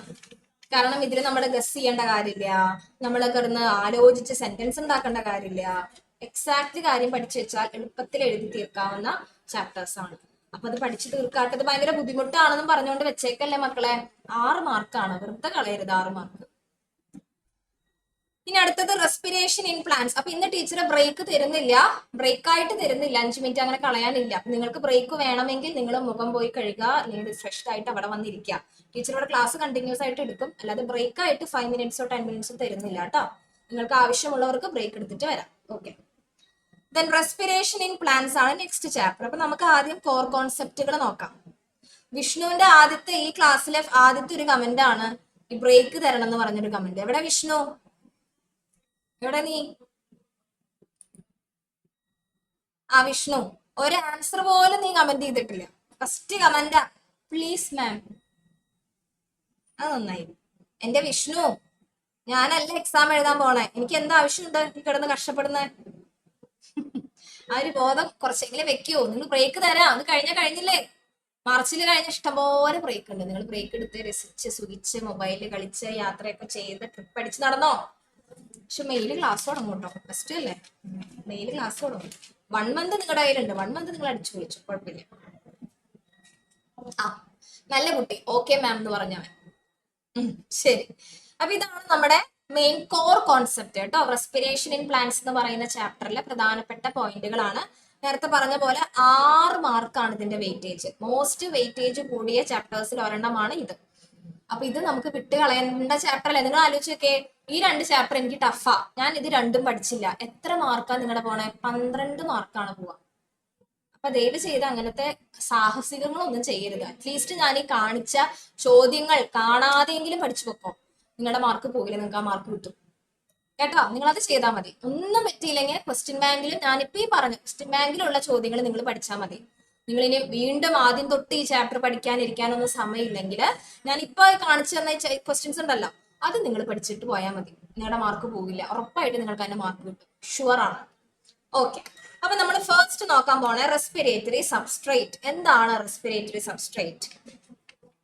അറിയൂ, എന്തൊക്കെ സബ്സ്ട്രേറ്റുകളെയാണ് നമ്മൾ റെസ്പിറേറ്ററി, അതായത് ഒരു സെല്ലുലാർ റെസ്പിറേഷൻ നടക്കുന്ന സമയത്ത് അവിടെ ഓക്സിഡൈസ്ഡ് ആകപ്പെടുന്ന വസ്തുക്കളെ, ഓർഗാനിക് കോമ്പൗണ്ടുകളെയാണ് നമ്മൾ റെസ്പിറേറ്ററി സബ്സ്ട്രേറ്റ് എന്ന് പറയാം. യെസ് ശിവാനി, അതായത് നമുക്ക് റെസ്പിറേഷൻ നടക്കുന്ന സമയത്ത് ഏതെങ്കിലും ഒരു പ്രോഡക്റ്റിൽ നിന്ന് നമുക്ക് എനർജി കിട്ടണ്ടേ? വേണ്ടേ? ആ എനർജി ഉണ്ടാക്കുന്നതിനെയാണ് ഓക്സിഡേഷൻ എന്ന് പറയണേ. അവിടെ എനർജി നമുക്ക് തരുന്ന ആ പ്രോഡക്റ്റിനെയാണ് നമ്മൾ ഈ സബ്സ്ട്രേറ്റ്, റെസ്പിറേറ്ററി സബ്സ്ട്രേറ്റ് എന്ന് പറയുന്നത്. പ്ലാന്റ്സിന്റെ ഏറ്റവും ഫേവറബിൾ ആയിട്ടുള്ള റെസ്പിറേറ്ററി സബ്സ്ട്രേറ്റ് ഏതാ?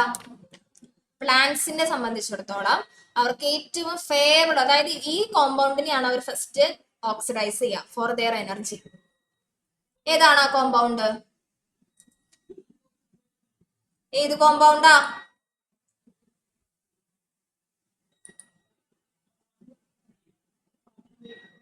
എവിടെ? നികിത ഉണ്ടോ നമ്മുടെ ക്ലാസ്സിൽ? നികിത, യെസ്, പറഞ്ഞ നികിത. ഏതാണ് favourable compound of plants for the oxidation?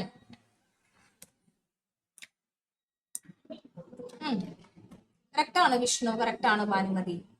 ഇവിടെ നികിത, അൺമ്യൂട്ട് ചെയ്തേ. യെസ് ഐശ്വര്യ, പറയൂ, ഏത് കോമ്പൗണ്ട് ആണ്?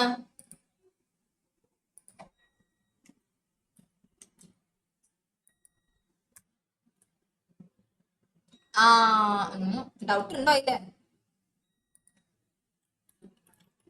ഫിക്സ് ചെയ്തു, ലോക്ക് ചെയ്യാം നമുക്ക് ആൻസർ അല്ലേ? യെസ്, കറക്റ്റ് ആണ്, കാർബോഹൈഡ്രേറ്റ് ആണ് കേട്ടോ. ഇനി കാർബോഹൈഡ്രേറ്റ് കഴിഞ്ഞു എന്ന് വെക്കാം. ഫോർ എക്സാമ്പിൾ, ഉള്ള കാർബോഹൈഡ്രേറ്റിനെ മുഴുവൻ നമ്മൾ ഇതുപോലെ ഓക്സിഡൈസ് ചെയ്ത് കഴിഞ്ഞു. പിന്നെ നമ്മൾ ആരെയും ഡിപ്പെൻഡ് ചെയ്യാം? അത് കാർബോഹൈഡ്രേറ്റ് കഴിഞ്ഞു എന്ന് വിചാരിച്ച് നമുക്ക് ജീവിക്കാതിരിക്കാൻ പറ്റില്ലല്ലോ, നമുക്ക് എനർജി വേണമല്ലോ. പിന്നെ നമ്മൾ ഡിപ്പെൻഡ് ചെയ്യാൻ പോകുന്ന ആരെയായിരിക്കും? വേറൊരു സബ്സ്ട്രേറ്റും കൂടെ ഉണ്ട്.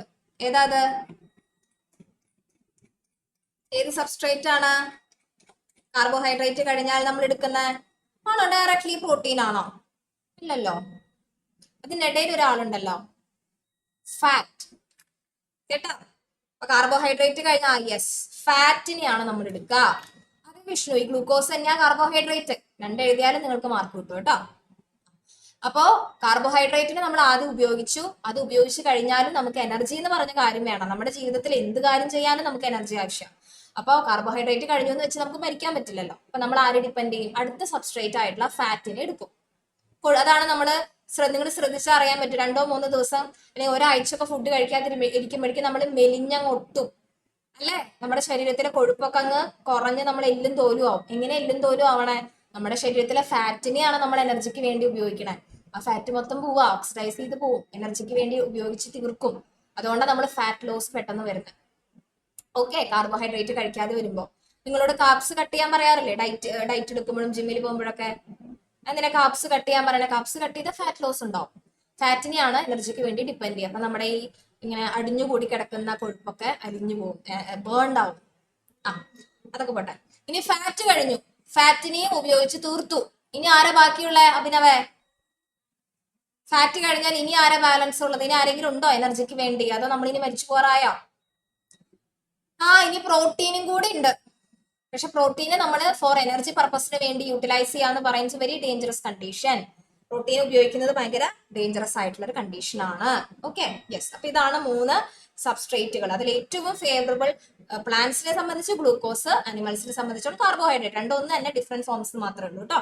ഓക്കെ, ദെൻ നമ്മൾ കാണുന്നതാണ് ഗ്ലൈക്കോലിസിസ്. ഗ്ലൈക്കോലിസിസ് ഒക്കെ നിങ്ങൾ പഠിച്ചേ മതിയാവുള്ളൂ കേട്ടോ. നിങ്ങളതിപ്പോ 10 സ്റ്റെപ്പ് ഉണ്ട്. ഞാൻ എങ്ങനെ പഠിക്കും? പഠിച്ചേ പറ്റൂ, വേറെ നിവൃത്തിയില്ല. കാരണം അതിൽ എങ്ങനെ ചോദ്യം വരാ? ഏതൊക്കെ സ്റ്റെപ്പിൽ ATP ഉണ്ടായി, ഏതൊക്കെ സ്റ്റെപ്പിൽ ATP ബ്രേക്ക് ഡൗൺ ആയി, ഏത് കഴിഞ്ഞിട്ട് അടുത്ത കോമ്പൗണ്ട്, അങ്ങനെയാണ് അതിന് ചോദ്യം വരാം.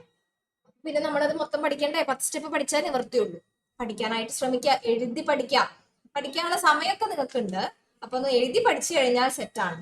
അവിടെ എക്സോകൈനേസ് എന്ന് പറയുന്ന എൻസൈം ഉണ്ട്, ഐസോമറേസ് എന്ന് പറയുന്ന എൻസൈം ഉണ്ട്. എൻസൈമുകൾ വിട്ടുപോകരുത്, അതിനാണ് ഓർമ്മിപ്പിക്കുന്നത് കേട്ടോ. ഓക്കെ, അപ്പൊ നമ്മള് ഒരു ഗ്ലൂക്കോസിനെ അല്ലെങ്കിൽ 6 കാർബൺ ഉള്ള ഒരു ഗ്ലൂക്കോസിനെ ഗ്ലൈക്കോലിസിസിലേക്ക് കടത്തി വിട്ട് കഴിഞ്ഞാൽ നമുക്ക് എത്ര മോളിക്യൂൾ ഓഫ് പൈറുവിക് ആസിഡ് കിട്ടും? പറഞ്ഞു. Very simple question. ഇത്രയും സിമ്പിൾ ചോദ്യം ഇനി ചോദിക്കാനില്ല. നോക്കട്ടെ ഇനി ആൾക്കാരുണ്ടോ? സാനിയ എവിടെ? സാനിയ പറഞ്ഞേ, എത്ര മോളിക്യൂൾ ഓഫ് പൈറുവിക് ആസിഡിനെയാണ് നമുക്ക് കിട്ടുക? 3. അങ്ങ് കണ്ണടച്ചങ്ങ് വിടുകയാണ്. ശരിയാവാണെങ്കിൽ ശരിയായാലോ. എത്ര മോളിക്യൂളാ? അപ്പൊ ഗ്ലൈക്കോലിസിസ് പഠിച്ചിട്ടില്ല എന്ന് അപ്പൊ തന്നെ ക്ലിയർ ആയി. എന്താ ഗ്ലൈക്കോലിസിസ്? സിമ്പിൾ ആയിട്ടൊന്ന് പറഞ്ഞേ, 1 സെന്റൻസിൽ പറഞ്ഞു. What is glycolysis? മ്യൂട്ടാക്കല്ലേ. പറഞ്ഞു.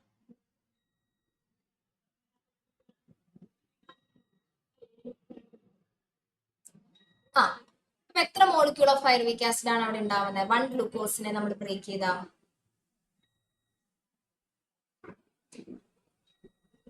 എത്ര?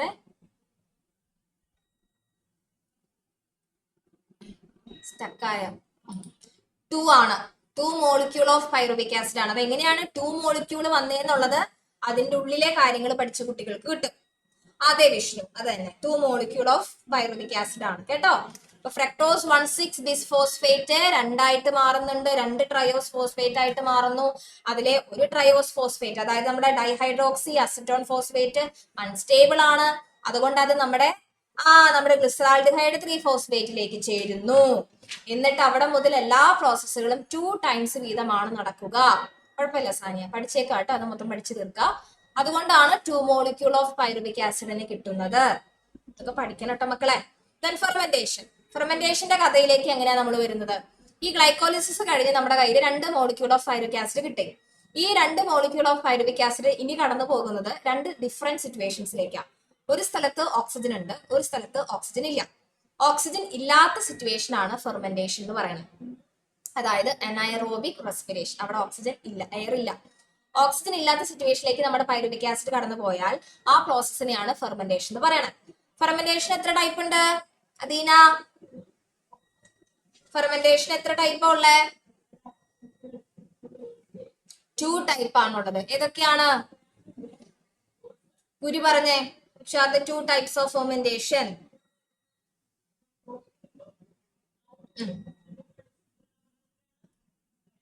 Unmute ചെയ്തേ.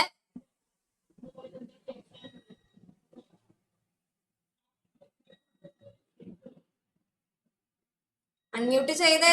ഓപ്ഷൻ അങ്ങോട്ട് അയക്കുന്നു, കുറെ നേരം ആയല്ലോ. പറഞ്ഞോളൂ. Alcoholic and lactic acid fermentation. Okay, 2 type of fermentation. അതിന്റെ ഫൈനൽ പ്രോഡക്റ്റ് ഏതാണോ അതിന്റെ ബേസിലാണ് നമ്മൾ ഫെർമെന്റേഷൻ ക്ലാസിഫൈ ചെയ്യുന്നത്. ഫെർമെന്റേഷൻ പഠിക്കണം, ചോദിക്കാറുള്ളതാണ് കേട്ടോ. അവിടെ നടക്കുന്ന NADP, അതിന്റെ റിഡക്ഷൻ, സൈക്ലിക് റിഡക്ഷൻ ഒക്കെ അതിന്റെ ഇടയിൽ വരുന്ന കാര്യങ്ങളാണ്, പഠിക്കാൻ വിട്ടുപോകരുത്. ഇനി ഫെർമെന്റേഷൻ കഴിഞ്ഞു ഓക്സിഡേറ്റീവ് ഡീകാർബോക്സിലേഷൻ. അതായത് നമ്മുടെ പൈറുവിക് ആസിഡ് ഇനിയിപ്പോ ഓക്സിജൻ ഉള്ള സ്ഥലത്തേക്കാണ് കടന്നുപോയതെന്ന് വിചാരിക്കുക. ഓക്സിജൻ ഉള്ള സ്ഥലത്തേക്കാണ് കടന്നുപോയതെങ്കിൽ അവിടെ നടക്കുന്ന പ്രോസസ് എന്താ?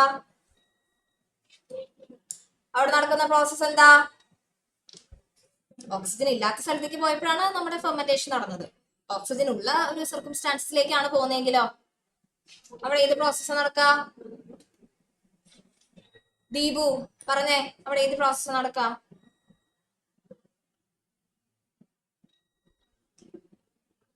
ഗുഡ് ഈവനിങ്, പറഞ്ഞു. ഫെർമെന്റേഷൻ കഴിഞ്ഞു. ഫെർമെന്റേഷൻ എപ്പോഴാണ് നടക്കുക? ഓക്സിജൻ ഇല്ലാത്ത സിറ്റുവേഷനിൽ. ഇനി ഓക്സിജൻ ഉള്ള സിറ്റുവേഷൻ ആണെങ്കിൽ പൈറുവിക് ആസിഡിന് സംഭവിക്കാൻ പോകുന്നത് എന്താ?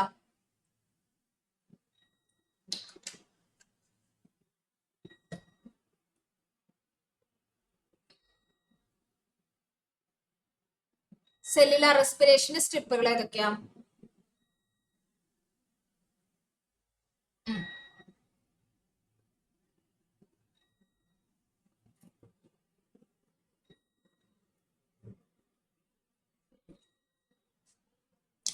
എയറോബിക് ഫെർമെന്റേഷനാ.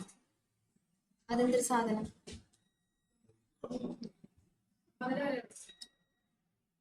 എയറോബിക് ഫെർമെന്റേഷനാണ്. ഫെർമെന്റേഷൻ എപ്പോഴാണ് നടക്കുക? എയറോബിക് കണ്ടീഷനിലാണോ അനൈറോബിക് കണ്ടീഷനിലാണോ നടക്കുക? അപ്പൊ പിന്നെ ഫെർമെന്റേഷൻ എങ്ങനെ എയറോബിക് ആവണേ? അത് ശരിയാണല്ലോ അല്ലെ? പഠിച്ചേടാ അവിടെ ഇരുന്നിട്ട് മേഷം കെട്ടെടുത്തിരിക്കുക. അവിടെ ഏതാണ് അവിടെ നടക്കുന്ന പ്രോസസ്സ്? Oxidative decarboxylation. അതായത് ഓക്സിജൻ ഉള്ള സിറ്റുവേഷനിലേക്കാണ് നമ്മുടെ പൈറുവിക് ആസിഡ് പോകുന്നതെങ്കിൽ അത് നേരെ കയറി പോകുന്ന ക്രബ്സ് സൈക്കിൾ എന്ന് പറയുന്ന അടുത്ത സ്റ്റെപ്പിലേക്കാ. സെല്ലുലാർ റെസ്പിറേഷനിൽ 3 സ്റ്റെപ്പുകളാ ഉള്ളത് അല്ലേ? ഏതൊക്കെയാ? Glycolysis, Krebs cycle, ETS. ഈ പറഞ്ഞ 3 നടക്കുന്നത് ആരിൽ മാത്ര? ഓക്സിജൻ ഉപയോഗിച്ച് ജീവിക്കുന്ന ഓർഗാനിസങ്ങളിൽ മാത്രമേ അത് നടക്കുള്ളൂ. അതാണ് എയറോബിക് കണ്ടീഷൻ, എയറുള്ള കണ്ടീഷൻ എന്നൊക്കെ പറയണം. ഇപ്പൊ ക്രബ്സ് സൈക്കിൾ ആണ്. അപ്പൊ ക്രബ്സ് സൈക്കിളിലേക്ക് കടക്കുന്നതിന് മുന്നേ അവർക്കൊരു പ്രീ റിയാക്ഷൻ നടക്കുന്നുണ്ട്. അതാണ് ഈ ഓക്സിഡേറ്റീവ് ഡീകാർബോക്സിലേഷൻ എന്ന് പറയുന്നത്. ഇവിടെയാണ് അസറ്റൈൽ കോഎൻസൈമിന് ആഡ് ചെയ്തു അല്ലെ? അവിടെയും ഒരു എൻസൈം ഉണ്ട് കേട്ടോ, പൈറുവേറ്റ് ഡീഹൈഡ്രോജിനേസ്. ആ എൻസൈമിനെ വിട്ട് കളയരുത്, ചോദ്യം വന്നിട്ടുണ്ട്. അത് കഴിഞ്ഞ് നമ്മുടെ സിട്രിക് ആസിഡ് സൈക്കിൾ, അതായത് നമ്മുടെ ക്രബ്സ് സൈക്കിൾ അല്ലെങ്കിൽ ട്രൈകാർബോക്സിലിക് ആസിഡ് സൈക്കിൾ, ഏത് പേര് വേണമെങ്കിലും ചോദിക്കാം. അത് കഴിഞ്ഞിട്ടാണ് നമ്മുടെ ഇലക്ട്രോൺ ട്രാൻസ്പോർട്ട് സിസ്റ്റം, വിശ്വവിഖ്യാതമായ ETS പഠിക്കണം കേട്ടോ. 5 സിസ്റ്റംസ് ഉണ്ട്, ഇലക്ട്രോൺ സിസ്റ്റംസും ഉണ്ട്, അത് പഠിക്കുക. ആംഫിബോളിക് പാത്വേ എങ്ങനെയാന്ന് പറയുന്നത്? ആംഫിബോളിക് എന്ന് പറഞ്ഞാൽ എന്താ? കാറ്റബോളിസവും ആണ് അനാബോളിസവും ആണ്. അതുകൊണ്ടാണ് നമ്മൾ അതിനെ ആംഫിബോളിക് പാത്വേ എന്ന് വിളിക്കുന്നത്. അപ്പൊ കാറ്റബോളിസം ആണെന്ന് കാറ്റബോളിസം എന്ന് പറഞ്ഞാൽ ബ്രേക്ക് ഡൗൺ പ്രോസസ്സാ. നിങ്ങൾ എങ്ങനെയാ അത് പ്രൂവ് ചെയ്യുക? റെസ്പിറേഷൻ ഒരു ബ്രേക്ക് ഡൗൺ പ്രോസസ് ആണെന്ന് എങ്ങനെ പ്രൂവ് ചെയ്യും? നമ്മുടെ ഗ്ലൂക്കോസ് വെച്ച് പ്രൂവ് ചെയ്യാം. ഗ്ലൂക്കോസിനെ പൈറുവിക് ആസിഡാക്കി ബ്രേക്ക് ഡൗൺ ചെയ്തു, അല്ലെങ്കിൽ ഫാറ്റിനെ ഫാറ്റി ആസിഡും ഗ്ലിസറോളുമായിട്ട് ബ്രേക്ക് ഡൗൺ ചെയ്തു, അല്ലെങ്കിൽ നമ്മുടെ പ്രോട്ടീനെ അമിനോ ആസിഡാക്കി ബ്രേക്ക് ഡൗൺ ചെയ്തു. ഈ 3 എക്സാമ്പിൾ വെച്ച് നിങ്ങൾക്ക് അത് പ്രൂവ് ചെയ്യാം. നമ്മുടെ respiration is A catabolic activity. അതേപോലെ നിങ്ങൾ ഇതൊരു അനാബോളിസം ആണെന്നും കൂടെ പറയണം. അനാബോളിസം എന്ന് പറഞ്ഞാൽ എന്താ? അനാബോളിസം? സെൽവകുമാറെ, അയ്യോ സെൽവകുമാർ ഫുഡ് കഴിച്ചു. ഇപ്പൊ എല്ലാരും ഫുഡ് എടുത്ത് വന്നിരിക്കണ്ട കേട്ടോ, എന്നാലും ഞാൻ ചോദിക്കാം. പറഞ്ഞ ഷാഹിദെ, എന്താണ് അനാബോളിസം എന്ന് പറഞ്ഞ?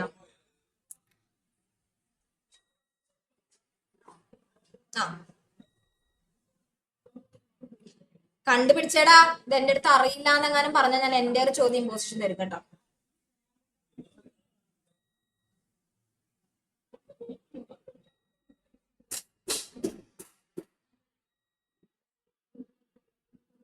എന്താണ് അനാബോളിസം? കാറ്റാബോളിസം ബ്രേക്കിംഗ് ആണെങ്കിൽ അനാബോളിസം എന്താ മക്കളെ? ബിൽഡിംഗ് അപ്പ് പ്രോസസ്, ഉണ്ടാക്കിയെടുക്കുക. ഒരെണ്ണത്തിന് നശിപ്പിക്കുകയാണെങ്കിൽ ഒരെണ്ണത്തിന് ഉണ്ടാക്കുക.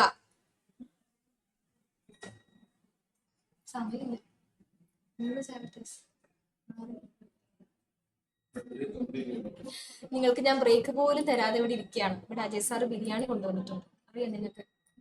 ഇത് വല്ലതും നിങ്ങൾക്ക് അറിയോ? സാറ് ഒറ്റയ്ക്ക് ഉണ്ടാക്കിയതാ. വല്ലതും പഠിക്കുക അവിടെ ഇരുന്നിട്ട്. അതും ബിരിയാണി തിന്നാൻ സമ്മതിക്കില്ല. പറഞ്ഞേ, അനാബോളിസം എന്ന് പറഞ്ഞാൽ എന്താ? ബിൽഡിംഗ് അപ്പ് പ്രോസസ് ആണ്. അതിന് നിങ്ങൾക്ക് ഏതൊക്കെ എക്സാമ്പിൾസ് കൊടുക്കാം? ഈ പറഞ്ഞ തന്നെ നേരെ തിരിച്ചു കൊടുക്കാം. അമിനോ ആസിഡുകൾ ചേർന്ന് പ്രോട്ടീൻ ഉണ്ടാവുന്നു, ഫാറ്റി ആസിഡും ഗ്ലിസറോളും ചേർന്ന് ആരുണ്ടാവുന്നു? ഫാറ്റ് ഉണ്ടാവുന്നു. പൈറുവിക് ആസിഡുകൾ കമ്പൈൻ ചെയ്ത് നമ്മുടെ ഗ്ലൂക്കോസ് ഉണ്ടാവുന്നു.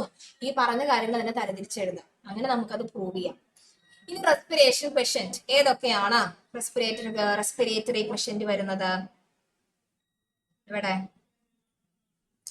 നമ്മുടെ ലാസ്റ്റ് ടോപ്പിക് ആണ്. നമുക്ക് ഏതിന്റെ ഒക്കെ റെസ്പിറേറ്ററി ക്വസ്റ്റ്യന്റ് പഠിക്കാനുണ്ട്. അത് 3 എണ്ണം കാണാതെ പഠിച്ചു പോക്കോട്ടോ. അത് അത്രയും എളുപ്പമുള്ള കാര്യമാണ്. ഞാൻ കഴിഞ്ഞ പ്രാവശ്യം പറഞ്ഞിരുന്നു, നീറ്റ് പോലത്തെ എക്സാമിനൊക്കെ ചോദിക്കുന്നതാണ്. അതിന്റെ ഇക്വേഷനും പഠിക്കണം. അത് ഇമ്പോർട്ടന്റ് ആയതുകൊണ്ടാണ് ഞാനത് പിന്നെയും പറയുന്നത്. അതിന്റെ ഇക്വേഷൻ പഠിച്ചു വെച്ചേക്കാം. അതേപോലെ കാർബോഹൈഡ്രേറ്റിന്റെ റെസ്പിറേറ്ററി ക്വസ്റ്റ്യൻ 1 ആണ്. പ്രോട്ടീന്റെ 0.9 ആണ്. ഫാറ്റിന്റെ 0.7 ആണ്. മാം ഒരു സ്കൂപ്പ് കഴിച്ചോളൂ എന്ന് പറഞ്ഞു വിഷ്ണു. സാരില്ലടാ, പോട്ടെ. അപ്പൊ ഇത്രയുമാണ് നമ്മുടെ റെസ്പിറേറ്ററി ക്വസ്റ്റ്യൻ. അപ്പൊ ഇത്രയാണ് മക്കളെ നമ്മുടെ ചാപ്റ്റർ റെസ്പിറേഷൻ. നമുക്ക് ക്വസ്റ്റ്യൻസിലേക്ക് കടക്കാം. വേഗം നോക്കിക്കോ. ഞാൻ ഓൾറെഡി ആ ചാപ്റ്റർ ഡിസ്കസ് ചെയ്തപ്പോ കുറച്ച് ചോദ്യങ്ങൾ അന്ന് തന്നെ കാണിച്ചു തന്നിട്ടുണ്ടായിരുന്നു. അപ്പൊ അത് ഓർമ്മയുണ്ടെങ്കിൽ അത് തന്നെ ഒന്ന് ഓർത്ത് വെക്കാം. Again, given below is the schematic representation of the try carboxylic acid cycle. ആരൊക്കെയാണ് വിട്ടുപോയിരിക്കുന്ന 2 ആളുകൾ? കണ്ടുപിടിക്കൂ. ഇങ്ങനെ തന്നെ ചോദിക്കാട്ടോ, അല്ലാതെ എൻ്റെ സൈക്കിൾ നിങ്ങളോട് കാണാതെ എഴുതാനൊന്നും ചോദിക്കില്ല. പറയൂ. എഴുതി വെച്ചതോ ടെക്സ്റ്റിനകത്തുള്ളതോ? ഇത് ടെക്സ്റ്റിനകത്തുള്ള ഡയഗ്രാം ഏതാണെങ്കിലും കുഴപ്പമില്ല. Very good Bhanumathi. ഞാൻ കണ്ടുപിടിച്ച് നിങ്ങൾ ടെക്സ്റ്റ് ബുക്ക് റെഫർ ചെയ്ത് കണ്ടുപിടിച്ചാൽ മതി. അങ്ങനെയെങ്കിലും നിങ്ങൾ ഈ സൈക്കിളൊക്കെ ഒന്ന് കാണട്ടെ.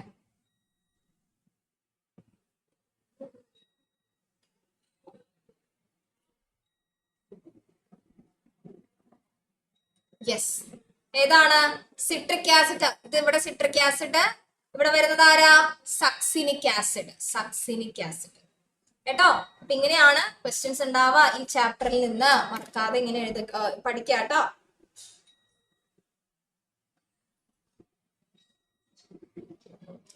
ഓക്കെ, ഇത് രണ്ടും, ഈ 2 പേര് എഴുതി കഴിഞ്ഞാൽ നിങ്ങൾക്ക് അവിടെ 2 മാർക്ക് കിട്ടി.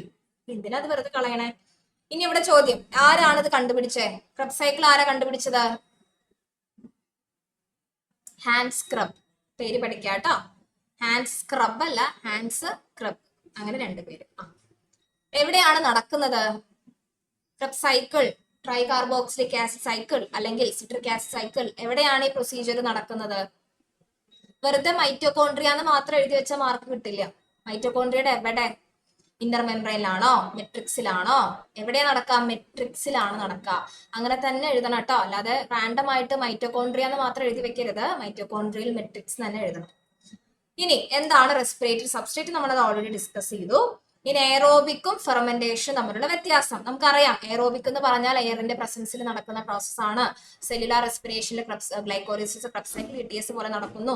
ഫെർമെന്റേഷൻ എന്ന് പറയുമ്പോൾ എയർ ഇല്ലാത്ത സന്ദർഭത്തിൽ നടക്കുന്ന പ്രോസസ്സാണ്.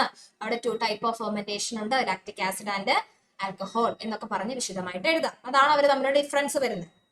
റെസ്പിറേറ്ററി ക്വസ്റ്റ്യൻ നമ്മൾ ഡിസ്കസ് ചെയ്തു. ഇവിടെ ചോദിച്ചിരിക്കുന്നത് കാർബോഹൈഡ്രേറ്റിന്റെ RQ വാല്യൂ ആണ് ചോദിച്ചിരിക്കുന്നത്. കാർബോഹൈഡ്രേറ്റിന്റെ എത്രയാണെന്നാ പറഞ്ഞത് നമ്മള്? 1 ആണ്. അത് കാണാതെ പഠിച്ചോ, ഇനി മറന്നു പോകുന്ന ആളുകൾ. ഇനി നോക്കൂ, ഗ്ലൈക്കോലിസിസ് ആണ്. അതിലെ പാർട്സുകൾ ഇവിടെ പല ഭാഗങ്ങൾ എടുത്ത് തന്നിട്ടുണ്ട്. നമ്മൾ ഇത് ഫില്ല് ചെയ്താൽ മതി. ബ്രാക്കറ്റിനകത്ത് പാർട്സ് ഉണ്ട്, അതായത് പല ഭാഗങ്ങൾ തന്നിട്ടുണ്ട്. നമ്മൾ ജസ്റ്റ് അത് ഫില്ല് ചെയ്ത് എഴുതി വെച്ചാൽ 3 മാർക്ക് അവിടെ കിട്ടും. 3 മാർക്സ് ആണ് കേട്ടോ. ഒന്ന് ട്രൈ ചെയ്തേ, പറ്റുന്നുണ്ടോ എന്ന് നോക്കിക്കേ.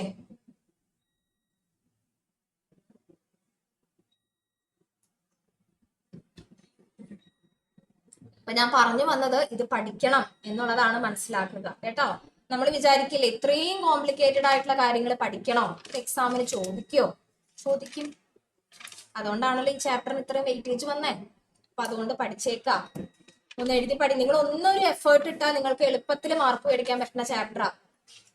അത് ചെയ്യില്ലല്ലോ, ബുദ്ധിമുട്ടാണെന്ന് വെച്ച് അവിടെ ഇരിക്കും. ബുദ്ധിമുട്ടൊന്നും അല്ല, സിമ്പിൾ ആണ്. എന്താണ് ഗ്ലൂക്കോസ് 6 ഫോസ്ഫേറ്റ്? ആദ്യം എന്താണ് ഗ്ലൂക്കോസ് 1,6 ബിസ്ഫോസ്ഫേറ്റ് ആവുന്നു, പിന്നെ അത് അതിന്റെ ഐസോമർ ആവുന്നു, ഫ്രക്ടോസ് 6 ഫോസ്ഫേറ്റ് ആവുന്നു.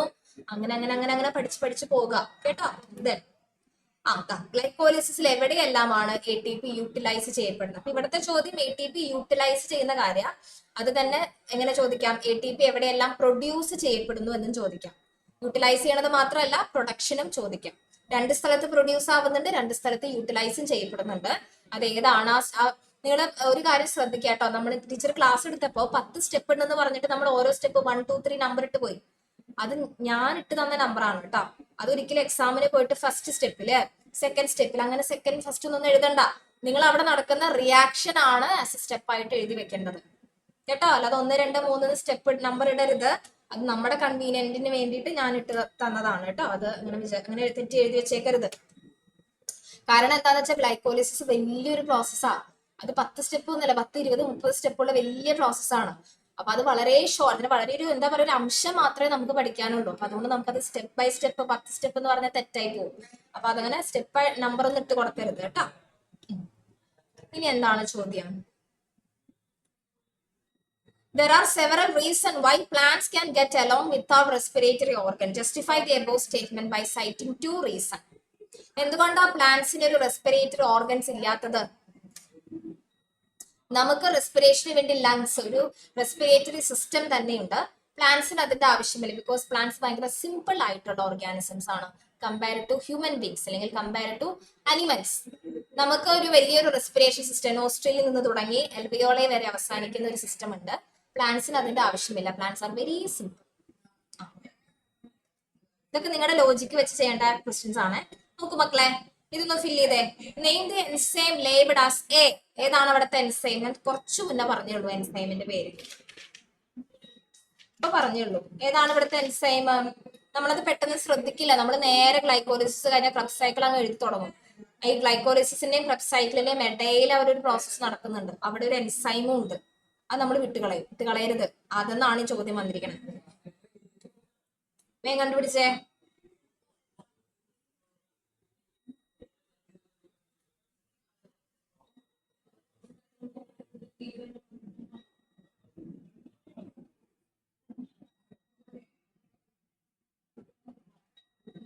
ഏതാണ്? Pyruvate dehydrogenase.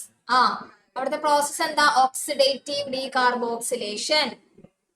Okay, pyruvate dehydrogenase ആണ് അവിടുത്തെ എൻസൈം.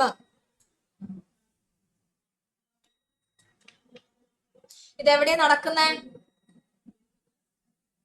എവിടെയാണ് ഈ പ്രോസസ് നടക്കുക? ഓക്സിഡേറ്റീവ് ഡീകാർബോക്സിലേഷൻ എവിടെ നടക്കുക? പറഞ്ഞേ, ആർക്ക് പറയാം? നോക്കട്ടെ. എയറോബിക്ക. സൈറ്റാ ചോദിച്ച സ്ഥലം, പ്ലേസ്, എവിടെയാണ് ഈ ഓക്സിഡേറ്റീവ് ഡീകാർബോക്സിലേഷൻ നടക്കുക? അല്ല, മെട്രിക്സിലല്ല നടക്കുക. മെട്രിക്സിൽ നടക്കുന്നത് ക്രബ് സൈക്കിൾ ആണ്. ഇത് ക്രബ് സൈക്കിൾ ആയിട്ടില്ല, അതിന് മുന്നത്തെ കാര്യം. എവിടെ നടക്കുക അപ്പോ? എവിടെ നടക്ക?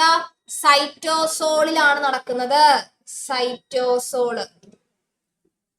സൈറ്റോസോൾ എന്ന് പറഞ്ഞാൽ എന്താണ്? Fluid matrix of cytoplasm. സൈറ്റോപ്ലാസത്തിന്റെ ഫ്ലൂയിഡ് പാർട്ടിനെയാണ് സൈറ്റോസോൾ എന്ന് പറയണേ. ഇങ്ങനെയാ വൺ വേർഡ് ചോദിക്കാം കേട്ടാ. സൈറ്റോസോളിൽ വെച്ചിട്ടാണ് ഓക്സിഡേറ്റീവ് ഡീകാർബോക്സിലേഷൻ നടക്കുക. അത് കഴിഞ്ഞിട്ടാണ് നമ്മുടെ മൈറ്റോകോൺഡ്രിയയുടെ മെട്രിക്സിലേക്ക് കടക്കണേ. അവിടെ പിന്നെ നമ്മുടെ ക്രബ് സൈക്കിൾ നടക്കും, പിന്നെ ETS നടക്കും. ETS നടക്കുന്നത് മൈറ്റോകോൺഡ്രിയയുടെ ഇന്നർ മെംബ്രെയിനിൽ. ഓക്കെ, സൈറ്റുകൾ വ്യക്തമായിട്ട് അറിയണം, അതിൽ കൺഫ്യൂഷൻസ് പാടില്ല. ദെൻ ഇത് ഏതാണ് എൻസൈം കോംപ്ലക്സ്? സൈറ്റോപ്ലാസം ഫ്ലൂയിഡ് ആണ്. സൈറ്റോപ്ലാസത്തിന്റെ പല ഭാഗത്തും നമുക്കറിയാം നമ്മുടെ ഓർഗനൽസ് ഇരിക്കുന്നുണ്ട്, അല്ല, ഓർഗനൽസ് മെംബ്രെയിൻ കവേർഡ് ആയിട്ട് ഇരിക്കുന്നുണ്ട്. അപ്പൊ അവിടെയല്ല, ഫ്ലൂയിഡ് പാർട്ടിൽ നടക്കുന്ന ഫ്ലൂയിഡ് പാർട്ടിനെ സൈറ്റോസോൾ എന്ന് പ്രത്യേകം വിളിക്കുന്നു മാത്രമേ, സ്പെസിഫിക് റീജിയൻ. ഈ എൻസൈം കോംപ്ലക്സിന്റെ പേരെന്താ? കോംപ്ലക്സ് 5 എന്ന് എഴുതി വെച്ചോണ്ട് മാർക്ക് കിട്ടില്ല. ഇതിന്റെ പേര് എഴുതിയേ. കോംപ്ലക്സ് 5ന്റെ പേരെന്താ? ഒരു വലിയൊരു യമണ്ടൻ പേരുണ്ട്. എന്താണത്? F0F1 ATP synthase enzyme complex. അങ്ങനെ തന്നെ എഴുതി വെക്കണം കേട്ടോ. F0F1 ATP synthase enzyme complex. ഇവിടുത്തെ എങ്ങനെയാ ഇതിന്റെ വർക്കിംഗ് എങ്ങനെയാ വരുന്നത്? H+ ഇതിലൂടെ കടന്നു പോകുന്നു. 2 H+ ഉണ്ടെങ്കിലാണ് F1ൽ മയങ്ങിക്കെടുക്കുന്ന നമ്മുടെ എൻസൈം ആക്റ്റീവ് ആവുകയും അവിടെ ATP പ്രൊഡക്ഷൻ നടക്കുകയും ചെയ്യുള്ളൂ. 2 H+ ആണ് കേട്ടോ. 2 H. നിങ്ങൾ നമ്പർ ഓഫ് H+ ഒന്നും പറഞ്ഞേക്കരുത്. 2 H+ മതി. അറ്റ് എ ടൈം 2 എണ്ണം. പിന്നെ വീണ്ടും അങ്ങനെ 2 വീതം വരും. അങ്ങനെയാണ് നമ്മുടെ ഇവിടെ ഇരിക്കുന്ന H+ മൊത്തം പുറത്തേക്ക് ഔട്ട്സൈഡ് എത്തുന്നത്. അപ്പൊ H+ F0ൽ നിന്ന് F1ൽ എത്തി. F1 നിന്ന് പുറത്തേക്ക് പോകുന്ന ആ ഗ്യാപ്പിലാണ് അവിടുത്തെ എൻസൈം ആക്റ്റീവ് ആവുന്നത്. അങ്ങനെയാണ് അവിടെ ATPയുടെ പ്രൊഡക്ഷൻ നടക്കുന്നത്. ഓക്കെ, ഇനി എന്താണ് അടുത്ത ചോദ്യം? ഇത് നമ്മുടെ ETS ഒക്കെ പഠിക്കണം കേട്ടോ. ETSന്റെ 5 കോംപ്ലക്സുകളും അതിന്റെ ഉള്ളിലുള്ള കോമ്പൗണ്ടുകളും പഠിക്കുക. എസ്പെഷ്യലി കോമ്പൗണ്ട് പഠിക്കുമ്പോൾ നിങ്ങൾ വിട്ടുപോകാൻ സാധ്യതയുള്ള ഒരാളുണ്ട്, നമ്മുടെ ഏതാ? Prosthetic group. പ്രോസ്തെറ്റിക് ഗ്രൂപ്പ് വിട്ടുകളയരുത് കേട്ടോ. മെയിൻ ഗ്രൂപ്പ് 5 പേര് നിങ്ങൾ പഠിക്കുമായിരിക്കും. പ്രോസ്തെറ്റിക് ഗ്രൂപ്പ് യുബിക്വിനോൺ ഉണ്ട്, സൈറ്റോക്രോം C ഉണ്ട്. ആ രണ്ടും മറന്നു പോകരുത്. ETS പഠിക്കുക. പിന്നെ ഓക്സിഡേറ്റീവ് ഫോസ്ഫോറിലേഷനെയാണ് നമ്മൾ F0F1ന്റെ കാര്യം പറഞ്ഞ് അവസാനിപ്പിച്ചത്. പിന്നെ നമ്മുടെ ആംഫിബോളിക് പാത്തുകൾ. ഇതാണ് നമ്മുടെ ആ ചാപ്റ്റർ. ഇനി നിങ്ങൾക്ക് ഈ പറഞ്ഞ ടോപ്പിക്കുകളിൽ ഏതെങ്കിലും ടോപ്പിക്ക് നിങ്ങൾക്ക് മനസ്സിലായിട്ടില്ല, ഒന്നും കൂടെ നിങ്ങൾക്ക് റിപ്പീറ്റഡ് ആയിട്ട് കേൾക്കണം. എന്നാൽ വീണ്ടും ആ ക്ലാസ് മൊത്തം ഇരുന്ന് കേൾക്കാൻ സമയമില്ല. അങ്ങനെയൊക്കെ ആണെങ്കിൽ എന്ത് ചെയ്യണം? ഉണ്ടാതിരുന്നാ മതിയോ? ക്ലാസ് ടീച്ചർക്ക് ഒരു വോയിസ് അയക്കുക, ഈ ടോപ്പിക്ക് മാത്രം ഒന്ന് പറഞ്ഞു തരുമോ എന്ന് അത്ര നിങ്ങൾ എന്താ പറയാ അപേക്ഷിക്കൊന്നും വേണ്ട, ഇതൊന്ന് പറഞ്ഞു തരണമെന്ന് പറഞ്ഞ് വോയിസ് അയക്കുക, മെസ്സേജ് അയക്കുകയോ ചെയ്യാം. അപ്പൊ ഞാൻ അത് മാത്രമായിട്ട് വേണമെങ്കിൽ ക്ലിയർ ചെയ്ത് വോയിസ് അയച്ചു തരാം. അത് നിങ്ങൾ ചെയ്യേണ്ട കാര്യമാണ്, ഞാൻ പറഞ്ഞു ചെയ്യിപ്പിക്കൊന്നും വേണ്ട. നിങ്ങൾക്ക് അങ്ങനെ പ്രശ്നം ഉണ്ടെങ്കിൽ മതി, ഇല്ലെങ്കിൽ കുഴപ്പമില്ല. കാരണം ഞാൻ ഒരു ഒറ്റ ക്ലാസ്സിലായിരിക്കാം ചിലപ്പോൾ 1-2 വലിയ ടോപ്പിക്കുകൾ ഡിസ്കസ് ചെയ്ത്. അപ്പൊ നമുക്ക് ഈ നേരത്ത് നിങ്ങൾക്ക് ആ തിരക്കിൽ കാണാൻ സമയമില്ലെങ്കിൽ അങ്ങനെ ചെയ്യാം. എനിക്കതിൽ പ്രശ്നമൊന്നുമില്ല, നിങ്ങൾ ചോദിച്ചാൽ മതി കേട്ടോ. യെസ്, ഇനി അത് കഴിഞ്ഞു. ഇനി അടുത്തതാണ് നമ്മുടെ പ്ലാൻ ഗ്രോത്ത് ആൻഡ് ഡെവലപ്മെന്റ്. ഇനിയിപ്പോ ഒരു ഹാഫ് ആൻ അവറും കൂടെ ഉള്ളൂ. ഈ ചാപ്റ്ററും കൂടെ കഴിഞ്ഞാൽ നമ്മുടെ ഇന്നത്തെ റിവിഷൻ കഴിഞ്ഞു കേട്ടോ. ഇനി അടുത്ത ദിവസം ഏതൊക്കെയാ റിവിഷൻ ഇപ്പൊ തന്നെ പറഞ്ഞു വെക്കട്ടെ. ശരി ഐശ്വര്യ, എന്റെ നമ്പറിലേക്കല്ല, നമ്മുടെ ക്ലാസ് ടീച്ചർക്ക് അയച്ചാൽ മതി. ക്ലാസ് ടീച്ചർ ഓൾറെഡി എനിക്ക് ഷെയർ ചെയ്യും കേട്ടോ. ഞാൻ നിങ്ങൾക്ക് ഷെയർ ചെയ്ത് തരാം. ഓക്കെ, അതിപ്പോ നിങ്ങൾ എപ്പോ അയക്കുകയാണെങ്കിലും എന്തായാലും ഒരു ദിവസം അപ്പുറത്തേക്കൊന്നും പോകില്ല. അതിൻ്റെ തന്നെ നിങ്ങൾ തിരിച്ച് റിപ്ലൈ ഇടും കേട്ടോ. അതായത് നിങ്ങൾ ചിലപ്പോൾ പാതിരാത്രിക്ക് 12 മണിക്കാണ് അയക്കണമെങ്കിൽ ചിലപ്പോൾ എനിക്ക് അപ്പം തന്നെ റിപ്ലൈ തരാൻ പറ്റിയെന്ന് വരില്ല. പിറ്റേ ദിവസം 24 hours റിപ്ലൈ തരാം. ഞാൻ ചോദിച്ചത് പറഞ്ഞേ, അടുത്ത ക്ലാസ്സിൽ ഏതൊക്കെയാ റിവിഷൻ ചാപ്റ്റേഴ്സ്? ഇനി ബാലൻസ് ഉള്ളത് നമ്മുടെ അനാട്ടമിയുടെ ചാപ്റ്റർ, ദെൻ സെല്ലിന്റെ 2 ചാപ്റ്റേഴ്സ്. ഓക്കെ, ഇതുപോലെ വിവരവും വെള്ളിയാഴ്ച ഇല്ലാണ്ട് വന്നിരിക്കരുത്. പഠിച്ചിട്ട് വരാം ഈ 3 ചാപ്റ്റേഴ്സ്. അല്ലാതെ നിങ്ങൾക്ക് തന്നെ മനസ്സിലായി റിവിഷൻ ഈ പറഞ്ഞ ഇത്രയും ഭാഗം കവർ ചെയ്തപ്പോ കുറെ പേർക്കെങ്കിലും ഒരു വെളിവ് വന്നിട്ടുണ്ടാവും. അയ്യോ, ഇന്ന് ഞാൻ പഠിച്ചില്ലല്ലോ, ഈ ക്വസ്റ്റ്യൻസ് ഒന്നും എനിക്ക് അറിയില്ലല്ലോ. അപ്പൊ എന്തിനാ അതിന് ടെൻഷൻ അടിക്കാതിരിക്കണേ? ഒന്ന് പഠിച്ചു ഒന്ന് വായിച്ചു നോക്കിയിട്ടെങ്കിലും വരും അറ്റ്ലീസ്റ്റ്. അപ്പൊ കുറച്ച് ആശ്വാസം ഉണ്ടാവും.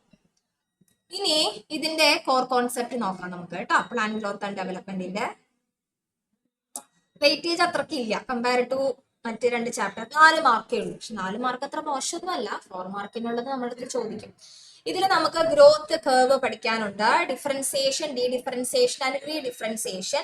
പക്ഷെ ഇത് വെരി റയർ ആണ്, അങ്ങനെ കോമൺ ക്വസ്റ്റ്യൻസ് ആയിട്ട് വന്നിട്ടില്ല. പ്ലാസ്റ്റിസിറ്റി ചോദിക്കാറുണ്ട്, നമുക്ക് ഡിസ്കസ് ചെയ്യാം. പിന്നെ പ്ലാൻ ഗ്രോത്ത് റെഗുലേറ്റേഴ്സ്. ആ റെഗുലേറ്റേഴ്സ് മാത്രമല്ല ഇൻഹിബിറ്റേഴ്സും അവിടെ ഉണ്ട്. അതാണ് ഇതിൽ നിങ്ങൾ പഠിക്കേണ്ടത്. നിങ്ങൾ വേറെ ഒന്നും ഈ ചാപ്റ്ററിൽ പഠിച്ചില്ലെങ്കിൽ നിങ്ങൾ പഠിക്കേണ്ടത് ഈ പ്ലാൻ ഗ്രോത്ത് റെഗുലേറ്റേഴ്സും ഇൻഹിബിറ്റേഴ്സും. Auxin, gibberellin, cytokinin, abscisic acid, ethylene, ഈ പറയുന്ന ആളുകളെ നിങ്ങൾ നിർബന്ധമായിട്ടും പഠിക്കണം. കാരണം ഈ ചാപ്റ്ററിന് അത് മാത്രമേ ചോദിക്കുള്ളൂ. ഇത് തന്നെ തല തിരിച്ചും മറിച്ചും തിരിച്ചും ചോദിക്കും. അപ്പൊ വെറുതെ നിങ്ങളുടെ മാർക്ക് കളയരുത്. ഈ പറഞ്ഞ ടോപ്പിക് പഠിച്ചു പോവാം. പ്ലാസ്റ്റിസിറ്റിയും അതുപോലെ ചോദിച്ച് കണ്ടിട്ടുണ്ട് 2-3 തവണ. നമുക്ക് ഇവിടെ ക്വസ്റ്റ്യൻസ് കാണിക്കാം ടീച്ചർ, മനസ്സിലാവും കേട്ടോ. ഓക്കെ, നമുക്ക് ഡയറക്റ്റ് ക്വസ്റ്റ്യൻസിലേക്ക് പോവാം. ഇനിയിപ്പോ വീണ്ടും ഞാനത് എക്സ്പ്ലെയിൻ ചെയ്യാനിരിക്കുന്നില്ല.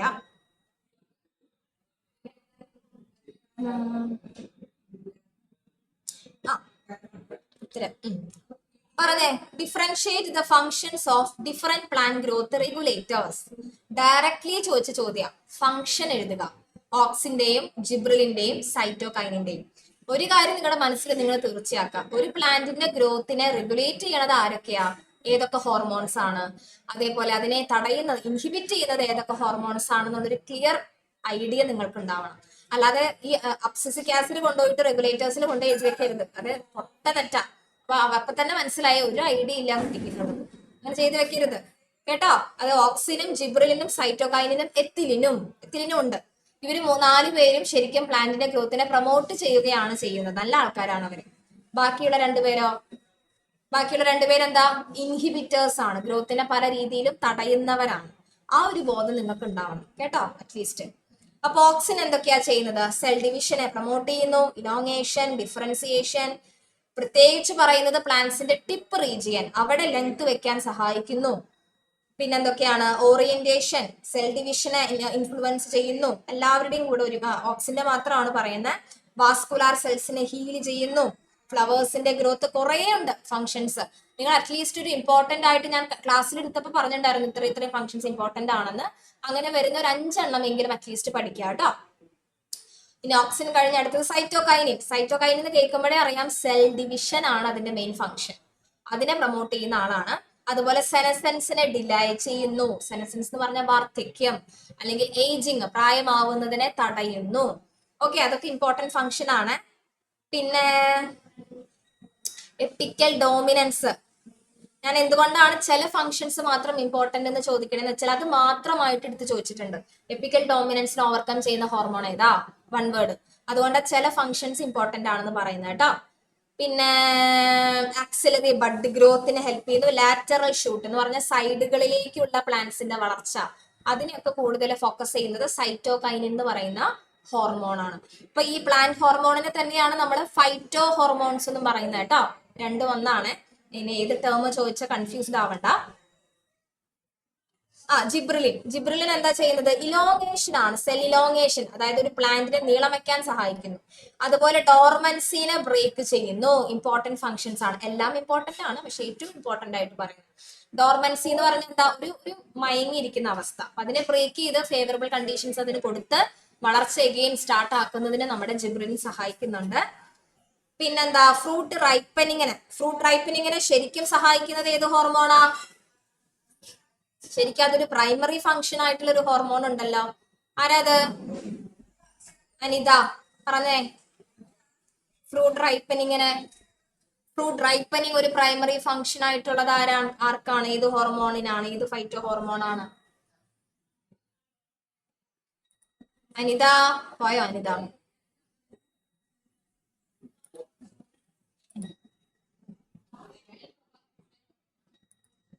അൺമ്യൂട്ട് ചെയ്തേ. അനിത ക്യാമറ ഓഫ് ആക്കി, നെറ്റ് ഓഫ് ആക്കി പോയി. ഈ ക്വസ്റ്റ്യൻ ചോദിക്കുന്ന സമയത്ത് മാത്രം എങ്ങനെയാ നിങ്ങൾക്ക് നെറ്റ് പ്രശ്നം വരണേ?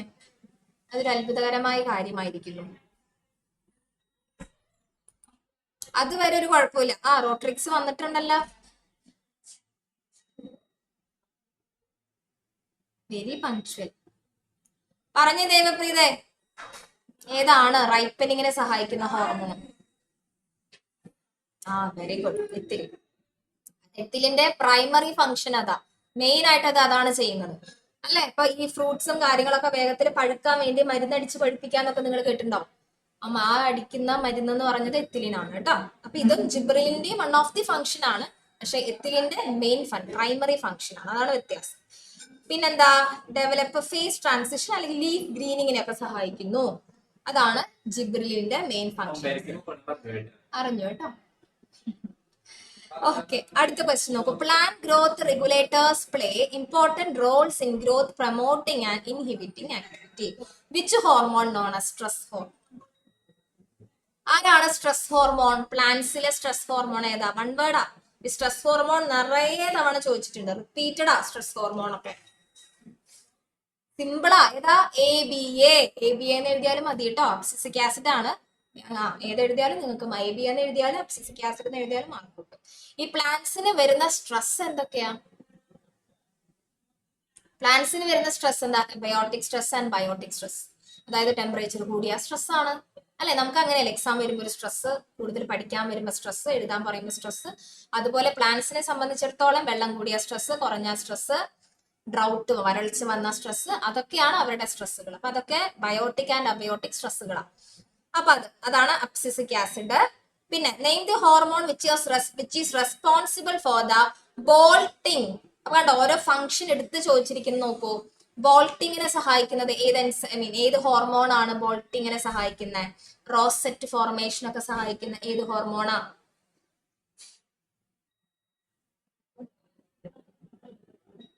ടെക്സ്റ്റ് തുറന്നൊന്ന് വായിച്ചേ മക്കളെ.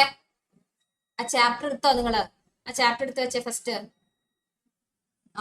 ഇതൊന്ന് വായിച്ചു നോക്കിയിട്ട് പറഞ്ഞേ.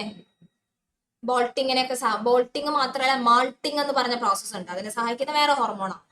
അതൊക്കെ എടുത്ത് ചോദിക്കണ ഫംഗ്ഷനായി. സ്ട്രെസ് ഹോർമോണ്, റൈപ്പനിങ്, പിന്നെ rosette formation, apical dominance, apical growth, malting, ഇങ്ങനെയുള്ള ചില ഫംഗ്ഷൻസ് മാത്രം എടുത്തെടുത്തെടുത്ത് ചോദിക്കും. ആ ഹോർമോൺസിന്റെ പേര് മാത്രം നിങ്ങൾ അവിടെ എഴുതിയാൽ മതി, വേറെ ഒന്നും എഴുതണ്ട. കണ്ടോ, അതാ എപ്പിക്കൽ ഡോമിനൻസ്. അപ്പൊ ഏതൊക്കെയാ? ഓക്സിൻ ആണ് എപ്പിക്കൽ ഡോമിനൻസിന്റെ, ജിബ്രലിൻസ് ആണ് ബോൾട്ടിങ് ഇൻ റോസെറ്റ് പ്ലാന്റ്സിനെ ഹെൽപ്പ് ചെയ്യുന്നത്. അപ്പൊ ഫംഗ്ഷൻസ് എടുത്ത് ചോദിക്കുന്നത് ഈ പറഞ്ഞതൊക്കെയാണ്. അപ്പൊ അത് കാണാതെങ്കിൽ കാണാതെ പഠിച്ചു വെക്കാം. Write the name of plant hormone responsible four ripening. ഇനി ഞാൻ വീണ്ടും അത് പറയുന്നില്ല, അത് എത്തിലിനാണ്. അതിന്റെ ഏതെങ്കിലും രണ്ട് ഫംഗ്ഷൻസ്, അതർ ഫംഗ്ഷൻസാ ചോദിച്ചേക്കണം. അതർ ഫംഗ്ഷൻ എന്ന് ചോദിച്ചാൽ നിങ്ങൾ വീണ്ടും അവിടെ റൈപ്പനിങ് എഴുതി വെച്ച മാർക്ക് കിട്ടോ? ഇല്ല, ഓൾറെഡി ക്വസ്റ്റ്യനിൽ പറഞ്ഞു കഴിഞ്ഞു റൈപ്പനിങ്ങിനെ സഹായിക്കുന്ന എൻസൈം ആണ് അല്ലെങ്കിൽ ഹോർമോൺ ആണ്. പിന്നെയും വേറെ ഫംഗ്ഷനാ ചോദിക്കണം. വീണ്ടും നിങ്ങൾ അവിടെ റൈപ്പനിങ് എഴുതണ്ട, വേറെ ഏതെങ്കിലും, കുറെ എണ്ണം ഉണ്ട്, ഏതെങ്കിലും എഴുതി വെക്കാം. ലീഫ് ആൻഡ് ഫ്രൂട്ടിന്റെ അബ്സിഷൻ എന്ന് പറഞ്ഞാൽ എന്താ? കൊഴിഞ്ഞു പോകുക. എന്തുകൊണ്ടാണ് എത്തിലിനെ നമ്മള് പ്ലാന്റിന്റെ ഗ്രോത്തിനെ പ്രൊമോട്ട് ചെയ്യുന്ന ആളായിട്ടും ഇൻഹിബിറ്റ് ചെയ്യുന്ന ആളായിട്ടും പറയുന്നത്? രണ്ട് റോൾ ഉണ്ട്, രണ്ട് വഞ്ചിയിൽ കാലിട്ടാണ് നമ്മുടെ എത്തിലിന് ഇരിക്കണം. ഒരേ സമയം പ്ലാന്റിന്റെ ഗ്രോത്തിനെ പ്രൊമോട്ട് ചെയ്യുന്നു. എങ്ങനെ? ഫ്രൂട്ട്സിനൊക്കെ പഴുപ്പിച്ച് മെച്ചോറാക്കി ഗ്രോത്തിനെ പ്രൊമോട്ട് ചെയ്യും. അതേസമയം എന്തും ചെയ്യുന്നു? ഉള്ള നല്ല ലീഫുകളെയും ഫ്രൂട്ട്സുകളൊക്കെ പൊഴിച്ചു കളയും ചെയ്യും, താഴത്തേക്ക് വീഴ്ത്തി കളയും. അതാണ് ഈ പറയുന്ന അബ്സിഷൻ എന്ന് പറഞ്ഞാൽ കൊഴിഞ്ഞു പോകുന്ന പ്രോസസ്സാണ്. അതൊരു കൈൻഡ് ഓഫ് ഏജിങ് ആണ്. അതായത് മെച്ചോർ ആയിട്ടുണ്ടാവില്ല, ചിലപ്പോൾ ഫ്രൂട്ടോ ലീഫോ ഒന്നും മെച്ചോർ ആയിട്ടുണ്ടാവില്ല, അതിന് മുന്നേ തന്നെ അത് പൊഴിച്ചു കളയുക താഴത്തേക്ക്. അത് നല്ല കാര്യമാണോ പ്ലാന്റ്സിനെ സംബന്ധിച്ചിടത്തോളം? അല്ല, അത് മെച്ചോർ ആവണം. ഒരു ലീഫ് എപ്പോഴാണ് മഞ്ഞ കളറായിട്ട് പൊഴിഞ്ഞു വീഴാന്നറിയോ? ആ ലീഫില് മാക്സിമം എമൗണ്ട് ഓഫ് ഫോട്ടോസിന്തസിസ് നടന്നു കഴിയുമ്പോൾ, ഇനി അതിനകത്ത് ഒന്നും ഫോട്ടോസിന്തസിസ് നടക്കാൻ പറ്റാത്ത സിറ്റുവേഷനിൽ മാത്രമാണ് ഒരു മരം ഒരു ഇലേനെ പൊഴിച്ചു കളയുള്ളൂ. അപ്പൊ ഇത് അങ്ങനെയല്ലാതെ, അത് നാച്ചുറൽ പ്രോസസ്സ്. അതല്ലാതെ ഈ ഹോർമോൺ കൂടിക്കഴിഞ്ഞാൽ എന്താ പ്രശ്നം? ഇത് അനാവശ്യമായിട്ട് ഇലകളെയും പഴങ്ങളെയും ഒക്കെ പൊഴിച്ചു കളയും. അപ്പൊ ഒരു പോസിറ്റീവ് റോളും നെഗറ്റീവ് റോളും അതിനുണ്ട് കേട്ടോ. അപ്പൊ കുറെ ഫംഗ്ഷൻസ് ഉണ്ട്, നിങ്ങൾക്ക് എളുപ്പമായിട്ട് തോന്നുന്ന 2-3 ഫംഗ്ഷൻസ് പഠിക്കുക. എസ്പെഷ്യലി ഞാൻ ഈ ഫംഗ്ഷൻ എടുത്ത് പറയുന്നതിന്റെ നിർബന്ധമായിട്ടും പഠിക്കണം. സീഡ് ജെർമിനേഷൻ, ചിലപ്പോൾ സീഡ് ജെർമിനേറ്റ് ആവാനുള്ള സമയമായിട്ടുണ്ടാവില്ല, അതിന് മുന്നേ അത് ജെർമിനേറ്റ് ആവും. അത് നല്ലതാണോ പ്ലാന്റ്സിനെ സംബന്ധിച്ച്? അല്ല, അതൊരു നെഗറ്റീവ് എഫക്റ്റ് ആണ് കൊടുക്കുന്നത്. അപ്പൊ അതൊക്കെ എത്തിലിന്റെ രണ്ട് വശങ്ങളാണ് കേട്ടോ. ഇനി നല്ല വശങ്ങൾ പറയുമ്പോൾ റൂട്ട് ഡെവലപ്മെന്റ് പറയാം. നമുക്കറിയാം റൂട്ട് നല്ല രീതിയിൽ ഡെവലപ്ഡ് ആവണം ഒരു പ്ലാന്റിനെ സംബന്ധിച്ചിടത്തോളം, അതിനെ സഹായിക്കുന്നുണ്ട്. അപ്പൊ അത് നല്ല കാര്യമാണ്. രണ്ട് വശങ്ങളുണ്ട് കേട്ടോ എത്തിലിന്. ഓക്കെ, ഇനി PGR തന്നെയാണ് പ്ലാന്റ് ഗ്രോത്ത് റെഗുലേറ്റേഴ്സ്. അവരെ നമുക്ക് രണ്ടായിട്ട് ഡിവൈഡ് ചെയ്യാം, promoters and inhibitors. Name the 3 hormone. ഏതൊക്കെയാ പ്ലാന്റ് ഗ്രോത്ത് പ്രൊമോട്ടേഴ്സ്? ഏതൊക്കെയാ വേഗം പറഞ്ഞേ? 3 പ്ലാന്റിന്റെ ഗ്രോത്തിനെ പ്രൊമോട്ട് ചെയ്യുന്ന നല്ല ഹോർമോണുകൾ ആരൊക്കെയാ? നല്ല ഹോർമോണുകൾ 3 പേരാ ചോദിച്ചിരിക്കുന്നത്. ഇനി 3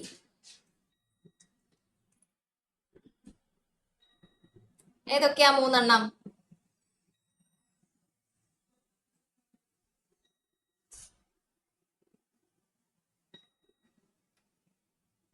പ്രതിമ പോലെ അവിടെ ഇരിക്കണം കേട്ടോ. നോക്കരുത്, ടെക്സ്റ്റ് നോക്കി ഉത്തരം കണ്ടുപിടിക്കരുത്. ഏതാണ് ഉത്തരം? ഷാഹിദ എവിടെ ആൻസർ? ഞാൻ പറഞ്ഞ ടെക്സ്റ്റ് ബുക്ക് നോക്കി കണ്ടുപിടിക്കാൻ. കണ്ടുപിടിച്ചേ. വെറുതെ ഇരിപ്പാണ് അവിടെ. അതിനാണോ നിങ്ങൾ ക്ലാസ്സിൽ ഇരിക്കണേ? ഇത് കഴിഞ്ഞിട്ട് നിങ്ങൾ വെറുതെ ഇരുന്നോ, ഒരു കുഴപ്പമില്ല. ഓക്സിൻ, ജിബ്രലിൻ, സൈറ്റോകൈനിൻ ഇതൊക്കെ എന്താ? പ്ലാന്റ് ഗ്രോത്ത് പ്രൊമോട്ടേഴ്സ് ആണ്, വളർച്ചയെ സഹായിക്കുന്നവരാണ്. ഇനി ഇൻഹിബിറ്റേഴ്സിന് ഏതൊക്കെ എക്സാമ്പിൾ എഴുതാം? അബ്സിസിക് ആസിഡ്, എത്തിലിൻ ഇതൊക്കെ എന്താ? ഇൻഹിബിറ്റേഴ്സ് ആണ്. റൈറ്റ്. ഇനി 2 റോൾസ് അപ്പൊ അതിന്റെ റോള്, സ്ട്രെസ് ഹോർമോണിന്റെ റോള് എന്ന് പറഞ്ഞാൽ എന്താ ഉദ്ദേശിക്കുന്നത്? അബ്സിസിക് ആസിഡിന്റെ റോളാണ്. എന്താണ് ചെയ്യുന്നത്? ഷൂട്ട് ഗ്രോത്തിനെ റെഡ്യൂസ് ചെയ്യും. ഷൂട്ട് ഗ്രോത്ത് എന്ന് പറഞ്ഞാൽ സ്റ്റെമ്മിന്റെ വളർച്ച. ഷൂട്ടാണ് സ്റ്റെം ആയിട്ട് മാറുന്നത്. സ്റ്റെമ്മിന്റെ വളർച്ചയെ റെഡ്യൂസ് ചെയ്യും. ആൻഡ് പ്രൊമോട്ട് ലീവ് സെനസൻസ് എന്ന് പറഞ്ഞാൽ എന്താ? ലീഫ് പെട്ടെന്ന് പ്രായമായി പോകും. ലീഫ് പ്രായമാവേണ്ട സമയമാവുമ്പോൾ അതാവും. അതിന് മുന്നേ തന്നെ അത് സെനസെന്റ് ആവും എന്ന് പറഞ്ഞാൽ എന്താ? വാർദ്ധക്യം, ഏജിങ്ങിലേക്ക് പോകുന്നു. സീഡ് ജെർമിനേഷനെ ഇൻഹിബിറ്റ് ചെയ്യും. സീഡ് മുളച്ചു വന്നാലാണ് പുതിയ പുതിയ പ്ലാന്റുകൾ ഉണ്ടാവുന്നത്, അതിനെ തടയുന്നു. അതേപോലെ പ്ലാന്റിന്റെ മെറ്റബോളിസത്തിനെയും എഫക്ട് ചെയ്യുന്നു. നല്ല കാര്യമാണോ പ്ലാന്റ്സിനെ സംബന്ധിച്ച്? അല്ല, നെഗറ്റീവ് എഫക്റ്റ് ആണ്. അപ്പൊ അതുകൊണ്ടാണ് അബ്സിസിക് ആസിഡിനെ നമ്മളൊരു സ്ട്രെസ് ഹോർമോൺ എന്ന് വിളിക്കുന്നത്. ഓക്കെ, അടുത്തത് പ്ലാന്റ് ഗ്രോത്ത് റെഗുലേറ്റേഴ്സ്. കണ്ട് ഇത് തന്നെയാണ് ക്വസ്റ്റ്യൻ. ഈ പറയുന്ന ഹോർമോൺസുകളെ ബേസ് ചെയ്തുകൊണ്ട് തന്നെയാണ് മാറ്റിയും മറിച്ചും ഒക്കെ ചോദ്യങ്ങൾ ചോദിക്കുന്നത്. അപ്പൊ അത് നിങ്ങൾ തറോ ആയിട്ട് പഠിച്ചു പോയാൽ നിങ്ങൾക്ക് ഈ 4 മാർക്ക് ഈ ചാപ്റ്ററിന് കിട്ടും. അതിൽ നിങ്ങൾ കൺഫ്യൂസ്ഡ് ആയി കഴിഞ്ഞാൽ നമ്മുടെ എല്ലാ ചോദ്യങ്ങളിലും അത് ബാധിക്കും. Name the hormone responsible for the വീണ്ടും എപ്പിക്കൽ ഡോമിനൻസ്. ഇനി അത് നിങ്ങൾക്ക് അറിയാം. ബി ക്വസ്റ്റ്യൻ നോക്കിയിട്ട് പറഞ്ഞേ. Which plant hormone is referred to as antagonist to gibberellic acid. Antagonist എന്ന് പറഞ്ഞാൽ എന്താ? എതിരാളി. അതായത് ജിബ്രലിക് ആസിഡ് ചെയ്യുന്നതിന്റെ നേരെ ഓപ്പോസിറ്റ് കാര്യം ചെയ്യുന്ന ഒരു ഹോർമോൺ. അതാരാത്? അതാരാ? ഡയറക്റ്റ് ഓപ്പോസിറ്റാ, വില്ലത്തിയാണ്. ആന്റഗോണിസ്റ്റ് എന്ന് പറഞ്ഞാൽ നമ്മുടെ വില്ലൻ വില്ലത്തി കഥാപാത്രങ്ങളെയാണ് നമ്മൾ ആന്റഗോണിസ്റ്റ് എന്ന് പറയുന്നത്. ആരാണ് ഓപ്പോസിറ്റ് പ്രോസസ് ചെയ്യുന്നത്? ഏത് ഹോർമോണാ?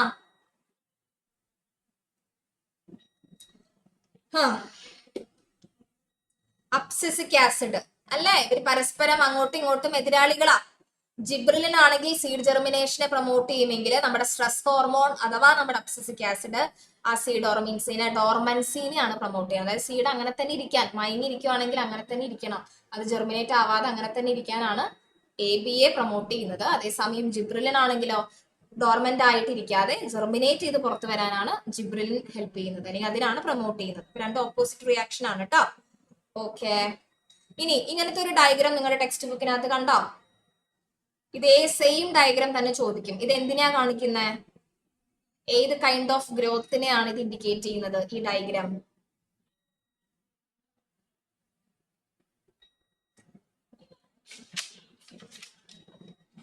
ഏത് കൈൻഡ് ഓഫ് ഗ്രോത്ത് ആണ്?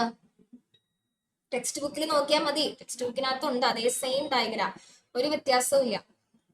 എവിടെയാണ് ഗ്രോത്ത് കാണിക്കുന്നത്? എപ്പിക്കലിലാണോ ലാറ്ററിലാണോ?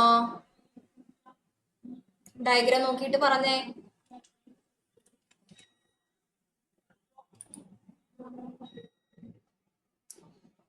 എവിടെയാ മക്കളെ ഗ്രോത്ത് കാണിക്കണേ? സൈഡിലാണോ ഒറ്റത്താണോ കാണിക്കണേ? ഡയഗ്രാം നോക്കിയിട്ട് എവിടെയാണെന്ന് നിങ്ങൾക്ക് തോന്നണം. എന്തെങ്കിലും ഐഡിയ ഉണ്ടോ?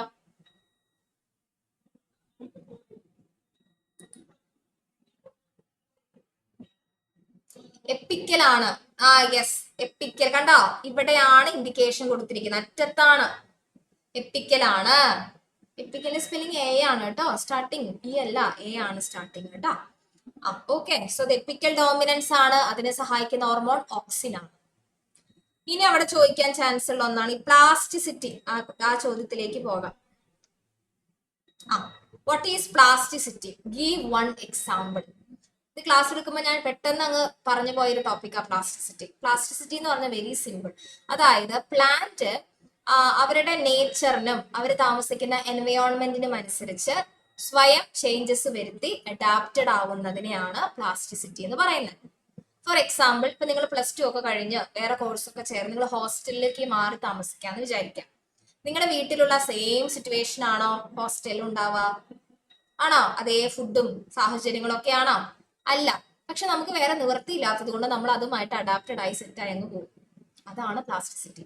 പ്ലാന്റ്സ് അവരുടെ ചുറ്റിലുമുള്ള എൻവയോൺമെന്റിനും ക്ലൈമാറ്റിക് കണ്ടീഷനും അനുസരിച്ച് സ്വയം അഡാപ്റ്റഡ് ആകുന്നു. അതിനെയാണ് പ്ലാസ്റ്റിസിറ്റി എന്ന് പറയുന്നത്. അതിനൊരു എക്സാമ്പിൾ പറയുന്ന ഹെട്രോഫിലി ആണ്. Heterophylly in cotton plant. Cotton plant എടുത്ത് നോക്കിയാൽ ടെക്സ്റ്റ് ബുക്കിൽ അതിനകത്ത് ഡയഗ്രാം ഉണ്ട്, നോക്കിയാൽ മതി. കോട്ടൺ പ്ലാന്റ് എടുത്ത് നോക്കിയാൽ ഒരേ കോട്ടൺ പ്ലാന്റിൽ തന്നെ ഡിഫറെന്റ് ഷേപ്പിലെ ലീഫ് കാണാം. അതെന്തുകൊണ്ടാ?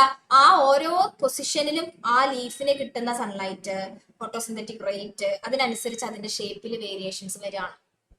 നമുക്ക് പഠിക്കാനുള്ളതും ഈ പറഞ്ഞ ഹെട്രോഫിലി കോട്ടണിലും ലെക്സ്പറിലും വരുന്ന 2 എക്സാമ്പിൾ ആണ്. അപ്പൊ കോട്ടൺ ലെക്സ്പർ ഇത് വേണമെങ്കിൽ നിങ്ങൾക്ക് എഴുതാം എക്സാമ്പിൾ.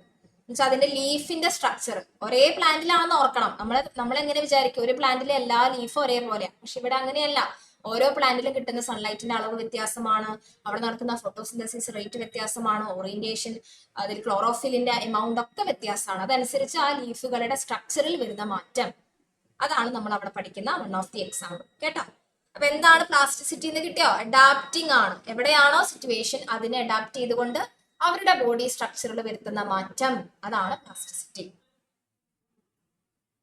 പ്ലാസ്റ്റിസിറ്റി ചോദിക്കാറുണ്ട് കേട്ടോ. ഇനി ഒരെണ്ണം നോക്കിയേ. Who among the following scientists is related with the identification of cytokinin? ആരാ സൈറ്റോകൈനിൻ കണ്ടുപിടിച്ച? ഏത് സയന്റിസ്റ്റ്? അത് നമ്മുടെ ടെക്സ്റ്റ് ബുക്കിൽ മെൻഷൻ ചെയ്തു പോകുന്നതാണ്, അതുകൊണ്ട് വൺ വേർഡ് ആയി ചോദിച്ചതുമാണ് കേട്ടോ. ആരാണ്? എഫ് ഗൂഗ് ആണ് കേട്ടോ സൈറ്റോകൈനിൻ ഡിസ്കവർ ചെയ്തത്. ഇനി സൈറ്റോകൈനിൽ തന്നെ നമ്മൾ 2 ഡിഫറെന്റ് ടൈപ്പ് ഓഫ് സൈറ്റോകൈനിൻസ് പഠിച്ചിട്ടുണ്ട്, ഓർമ്മയുണ്ടോ? നാച്ചുറലും സിന്തറ്റിക്കും, കൈനറ്റിൻ ആൻഡ് സിയാറ്റിൻ എന്നൊക്കെ പറഞ്ഞിട്ട് 2 വേരിയേഷൻസും വിത്ത് എക്സാമ്പിൾ പഠിച്ചിട്ടുണ്ട്. 2 വേരിയേഷൻസും ഉണ്ട്. അതിനും ഓരോന്നിന്റെയും എക്സാമ്പിൾ ഒരു ടേബിൾ ആയിട്ട് നമ്മൾ പഠിച്ചിട്ടുണ്ടായിരുന്നു.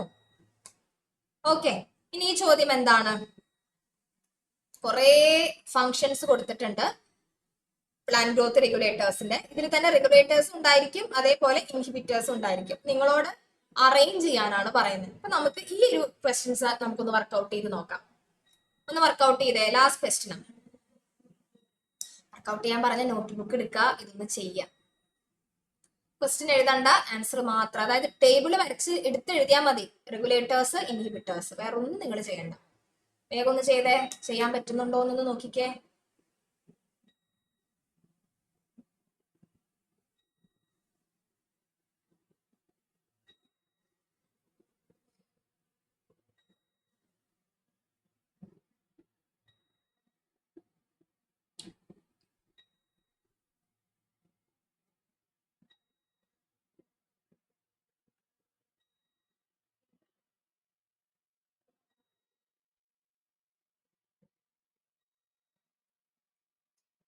ക്വസ്റ്റ്യൻ എഴുതണ്ട കേട്ടോ, ആൻസർ മാത്രം എഴുതിയാൽ മതി. ക്വസ്റ്റ്യൻ എഴുതിയ സമയം കളയണ്ട.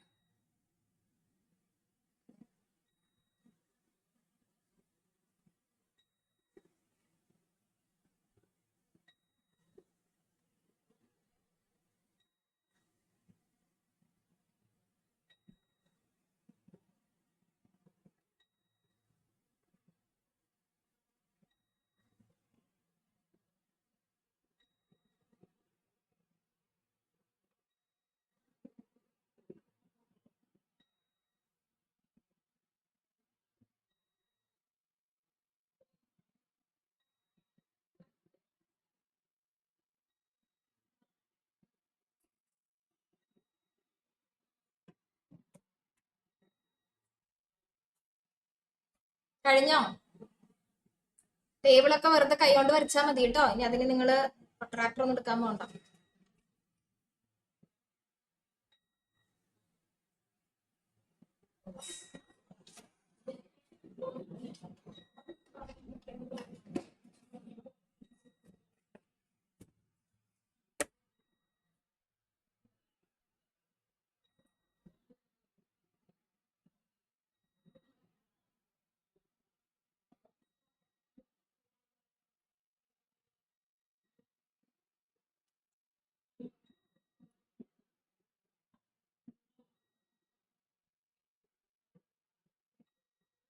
കഴിഞ്ഞെങ്കിൽ പറയണം കേട്ടോ, എനിക്ക് അറിഞ്ഞൂടാ. കഴിഞ്ഞെങ്കിൽ നിങ്ങൾ പറയണം, അല്ലെങ്കിൽ നമ്മളിങ്ങനെ ഇരിക്കേണ്ടി വരും.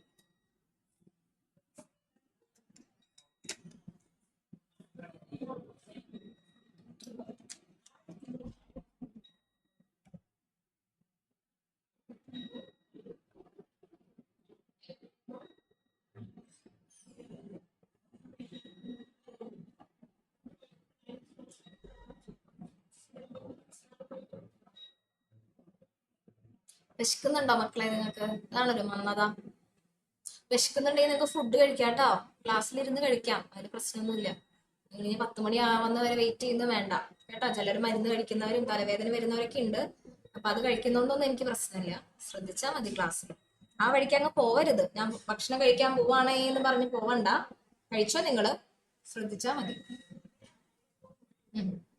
കഴിഞ്ഞു കഴിഞ്ഞു. ഇനി ഒന്ന് നോക്കിക്കേ, ഇങ്ങനെയാണോ എഴുതി വെച്ചിരിക്കണേന്നുള്ളത് ക്രോസ് ചെക്ക് ചെയ്തേ. തെറ്റിയിട്ടുണ്ടെങ്കിൽ അത് കറക്റ്റ് ചെയ്യാം, വേറെ ഒന്നും ചെയ്യാനില്ല. അപ്പൊ ഇങ്ങനത്തെ ക്വസ്റ്റ്യൻസ് പ്രതീക്ഷിക്കാം.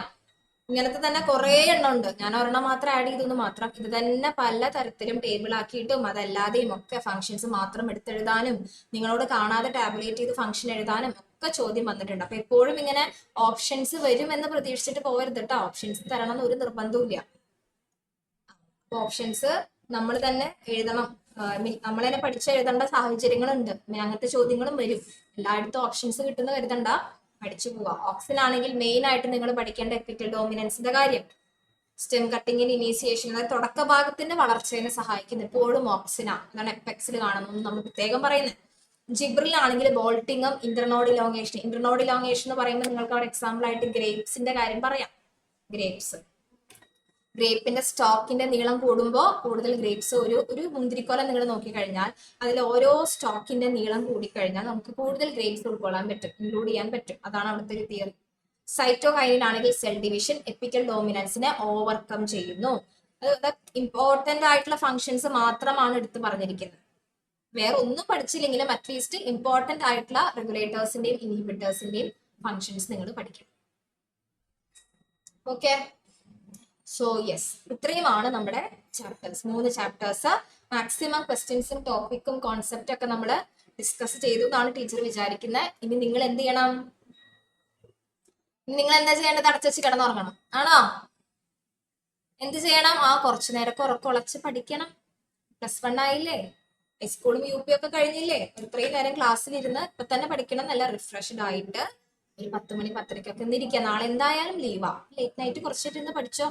ഇതിലെ അറ്റ്ലീസ്റ്റ് ഒരു ചാപ്റ്ററിലുള്ള ആക്ടിവിറ്റീസ് എങ്കിലും ആക്ടിവിറ്റി അല്ല ക്വസ്റ്റ്യൻസ് എങ്കിലും പഠിച്ച് തീർക്കാൻ ശ്രമിക്കുക. നിങ്ങൾ വേറെ ഒന്നും പഠിച്ചിട്ടില്ല, ഇനി ആദ്യം തൊട്ട് ഈ ചാപ്റ്റർ പഠിക്കണം അങ്ങനെ ഇരിക്കുന്ന ആരെങ്കിലും ഉണ്ടെങ്കിൽ നിങ്ങൾ വീണ്ടും ആദ്യം തൊട്ട് പഠിച്ച് സമയം കളയണ്ട. നിങ്ങൾക്ക് അയച്ചു തന്നിരിക്കുന്ന ചോദ്യങ്ങൾ, നമ്മൾ ഇന്ന് ഡിസ്കസ് ചെയ്ത ചോദ്യങ്ങൾ കൂടി പോയ ഒരു 10 30 ക്വസ്റ്റ്യൻസ് ഉണ്ടാവും ഫ്രം 1 ചാപ്റ്റർ. അതൊരു ദിവസം കൊണ്ട് തീർക്കാവുന്നതേ ഉള്ളൂ, നിങ്ങൾ വിചാരിച്ചാൽ മതി. പിന്നെ നിങ്ങൾ ആ ചാപ്റ്റർ പഠിക്കേണ്ട, കഴിഞ്ഞു, അത്രേ ഉള്ളൂ. കാരണം അതിൽ നിന്ന് വരാവുന്നതിന്റെ മാക്സിമം നമ്മൾ അതിനകത്ത് ഇട്ടിട്ടുണ്ട്. അതിന്റെ അപ്പുറത്തേക്ക് ഒന്നും ചോദിക്കില്ല, അത് വിശ്വസിച്ചോളൂ. അപ്പൊ അതൊക്കെ പഠിച്ചു തീർക്കുക ഈ സമയം. ഓക്കെ, ഇനി നിങ്ങൾ ഈ 3 ചാപ്റ്റേഴ്സും വേഗം ഓടിച്ചു നോക്കിയേ. എന്തെങ്കിലും എവിടെയെങ്കിലും ബ്ലോക്കോ ഡൗട്ടോ ഉണ്ടെങ്കിൽ നമുക്ക് ക്ലിയർ ചെയ്യാം, എന്നിട്ട് വൈൻഡ് അപ്പ് ചെയ്യാം. വേഗം നോക്കിക്കോളൂ കേട്ടോ, സമയമുണ്ട് നമുക്ക്, അതുകൊണ്ടാണ് പറഞ്ഞത്. 3 ചാപ്റ്റേഴ്സ് ഒന്ന് വേഗം ഗോ ത്രൂ ചെയ്യാം. എന്നിട്ട് എവിടെയെങ്കിലും സംശയങ്ങൾ ഉണ്ടെങ്കിൽ നിങ്ങളൊന്ന് മെസ്സേജ് ഇട്ടാൽ മതി, അത് പറഞ്ഞ് എക്സ്പ്ലെയിൻ ചെയ്ത് നിങ്ങൾക്ക് ഞാൻ പറഞ്ഞു തരാം. വേഗം ഒന്ന് നോക്കിയിട്ട് നോക്കിയേ, 3 ചാപ്റ്റർ വേഗം നോക്കിയേ.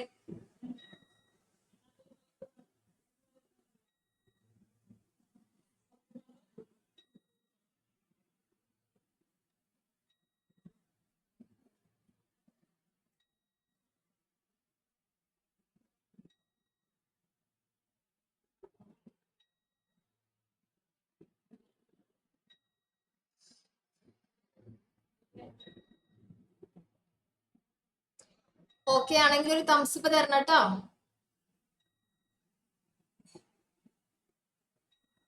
അരിത്തമെറ്റിക് ഗ്രോത്തും ജോമെട്രിക് ഗ്രോത്തും അങ്ങനെ റിപ്പീറ്റഡ് ക്വസ്റ്റ്യൻസ് വന്നിട്ടില്ല കേട്ടോ. ഞാൻ അതൊന്നും കൂടി റെഫർ ചെയ്തിട്ട് മാരത്തൺ ഡിസ്കസ് ചെയ്യാം. ഞാൻ ഇതിൽ നോക്കിയതിൽ റിപ്പീറ്റഡ് ആയിട്ട് എവിടെയും കണ്ടില്ല. ഞാൻ ഒന്നും കൂടെ പിന്നിലേക്ക് പോട്ടെ കേട്ടോ.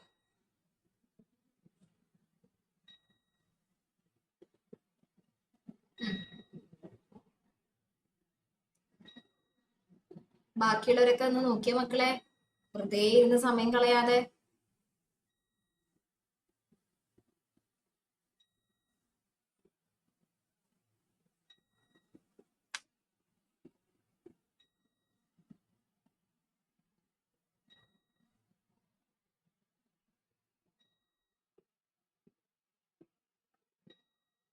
ഇല്ല, ഓക്കെ ആണ്.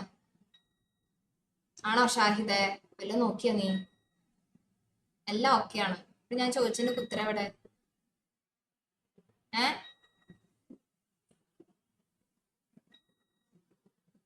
പഠിക്കണമെങ്കിൽ പഠിച്ച അവസാനിപ്പിച്ചു. അല്ല വെറുതെ ഇനി ഇമ്പ്രൂവ്മെന്റും സെയ്യൊന്നും എഴുതാനായിട്ട് പിടിച്ചുകൊണ്ടിരിക്കണ്ട. എളുപ്പമല്ല, ഇതാ പറയണത്. നമ്മുടെ സിലബസും കൂടെ മാറിക്കഴിഞ്ഞാൽ പണി പാളും കേട്ടാ. സിലബസ് മാറുന്ന തന്നെയാണ് ഇതുവരെയുള്ള തീരുമാനം.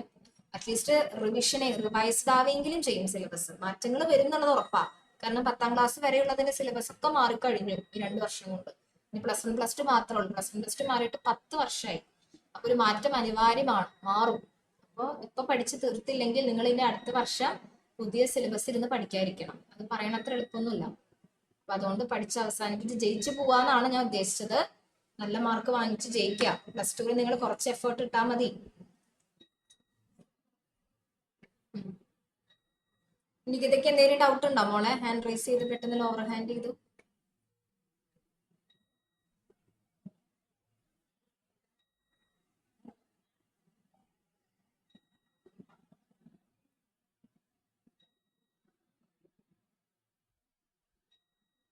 ഇതിന്റെ ക്വസ്റ്റ്യൻ ബാങ്കോ ക്യാപ്സ്യൂളോ കോറോ ഒന്നും കിട്ടാത്ത ആരെങ്കിലും ഉണ്ടെങ്കിൽ അത് ചോദിച്ച് വാങ്ങിക്കണം കേട്ടോ. എനിക്ക് കിട്ടിയിട്ടില്ല, എനിക്ക് അയച്ചു തന്നിട്ടില്ല എന്ന് പറഞ്ഞിരിക്കരുത്. നിങ്ങൾ അത് ചോദിച്ച് വാങ്ങിച്ച് പഠിക്കാം.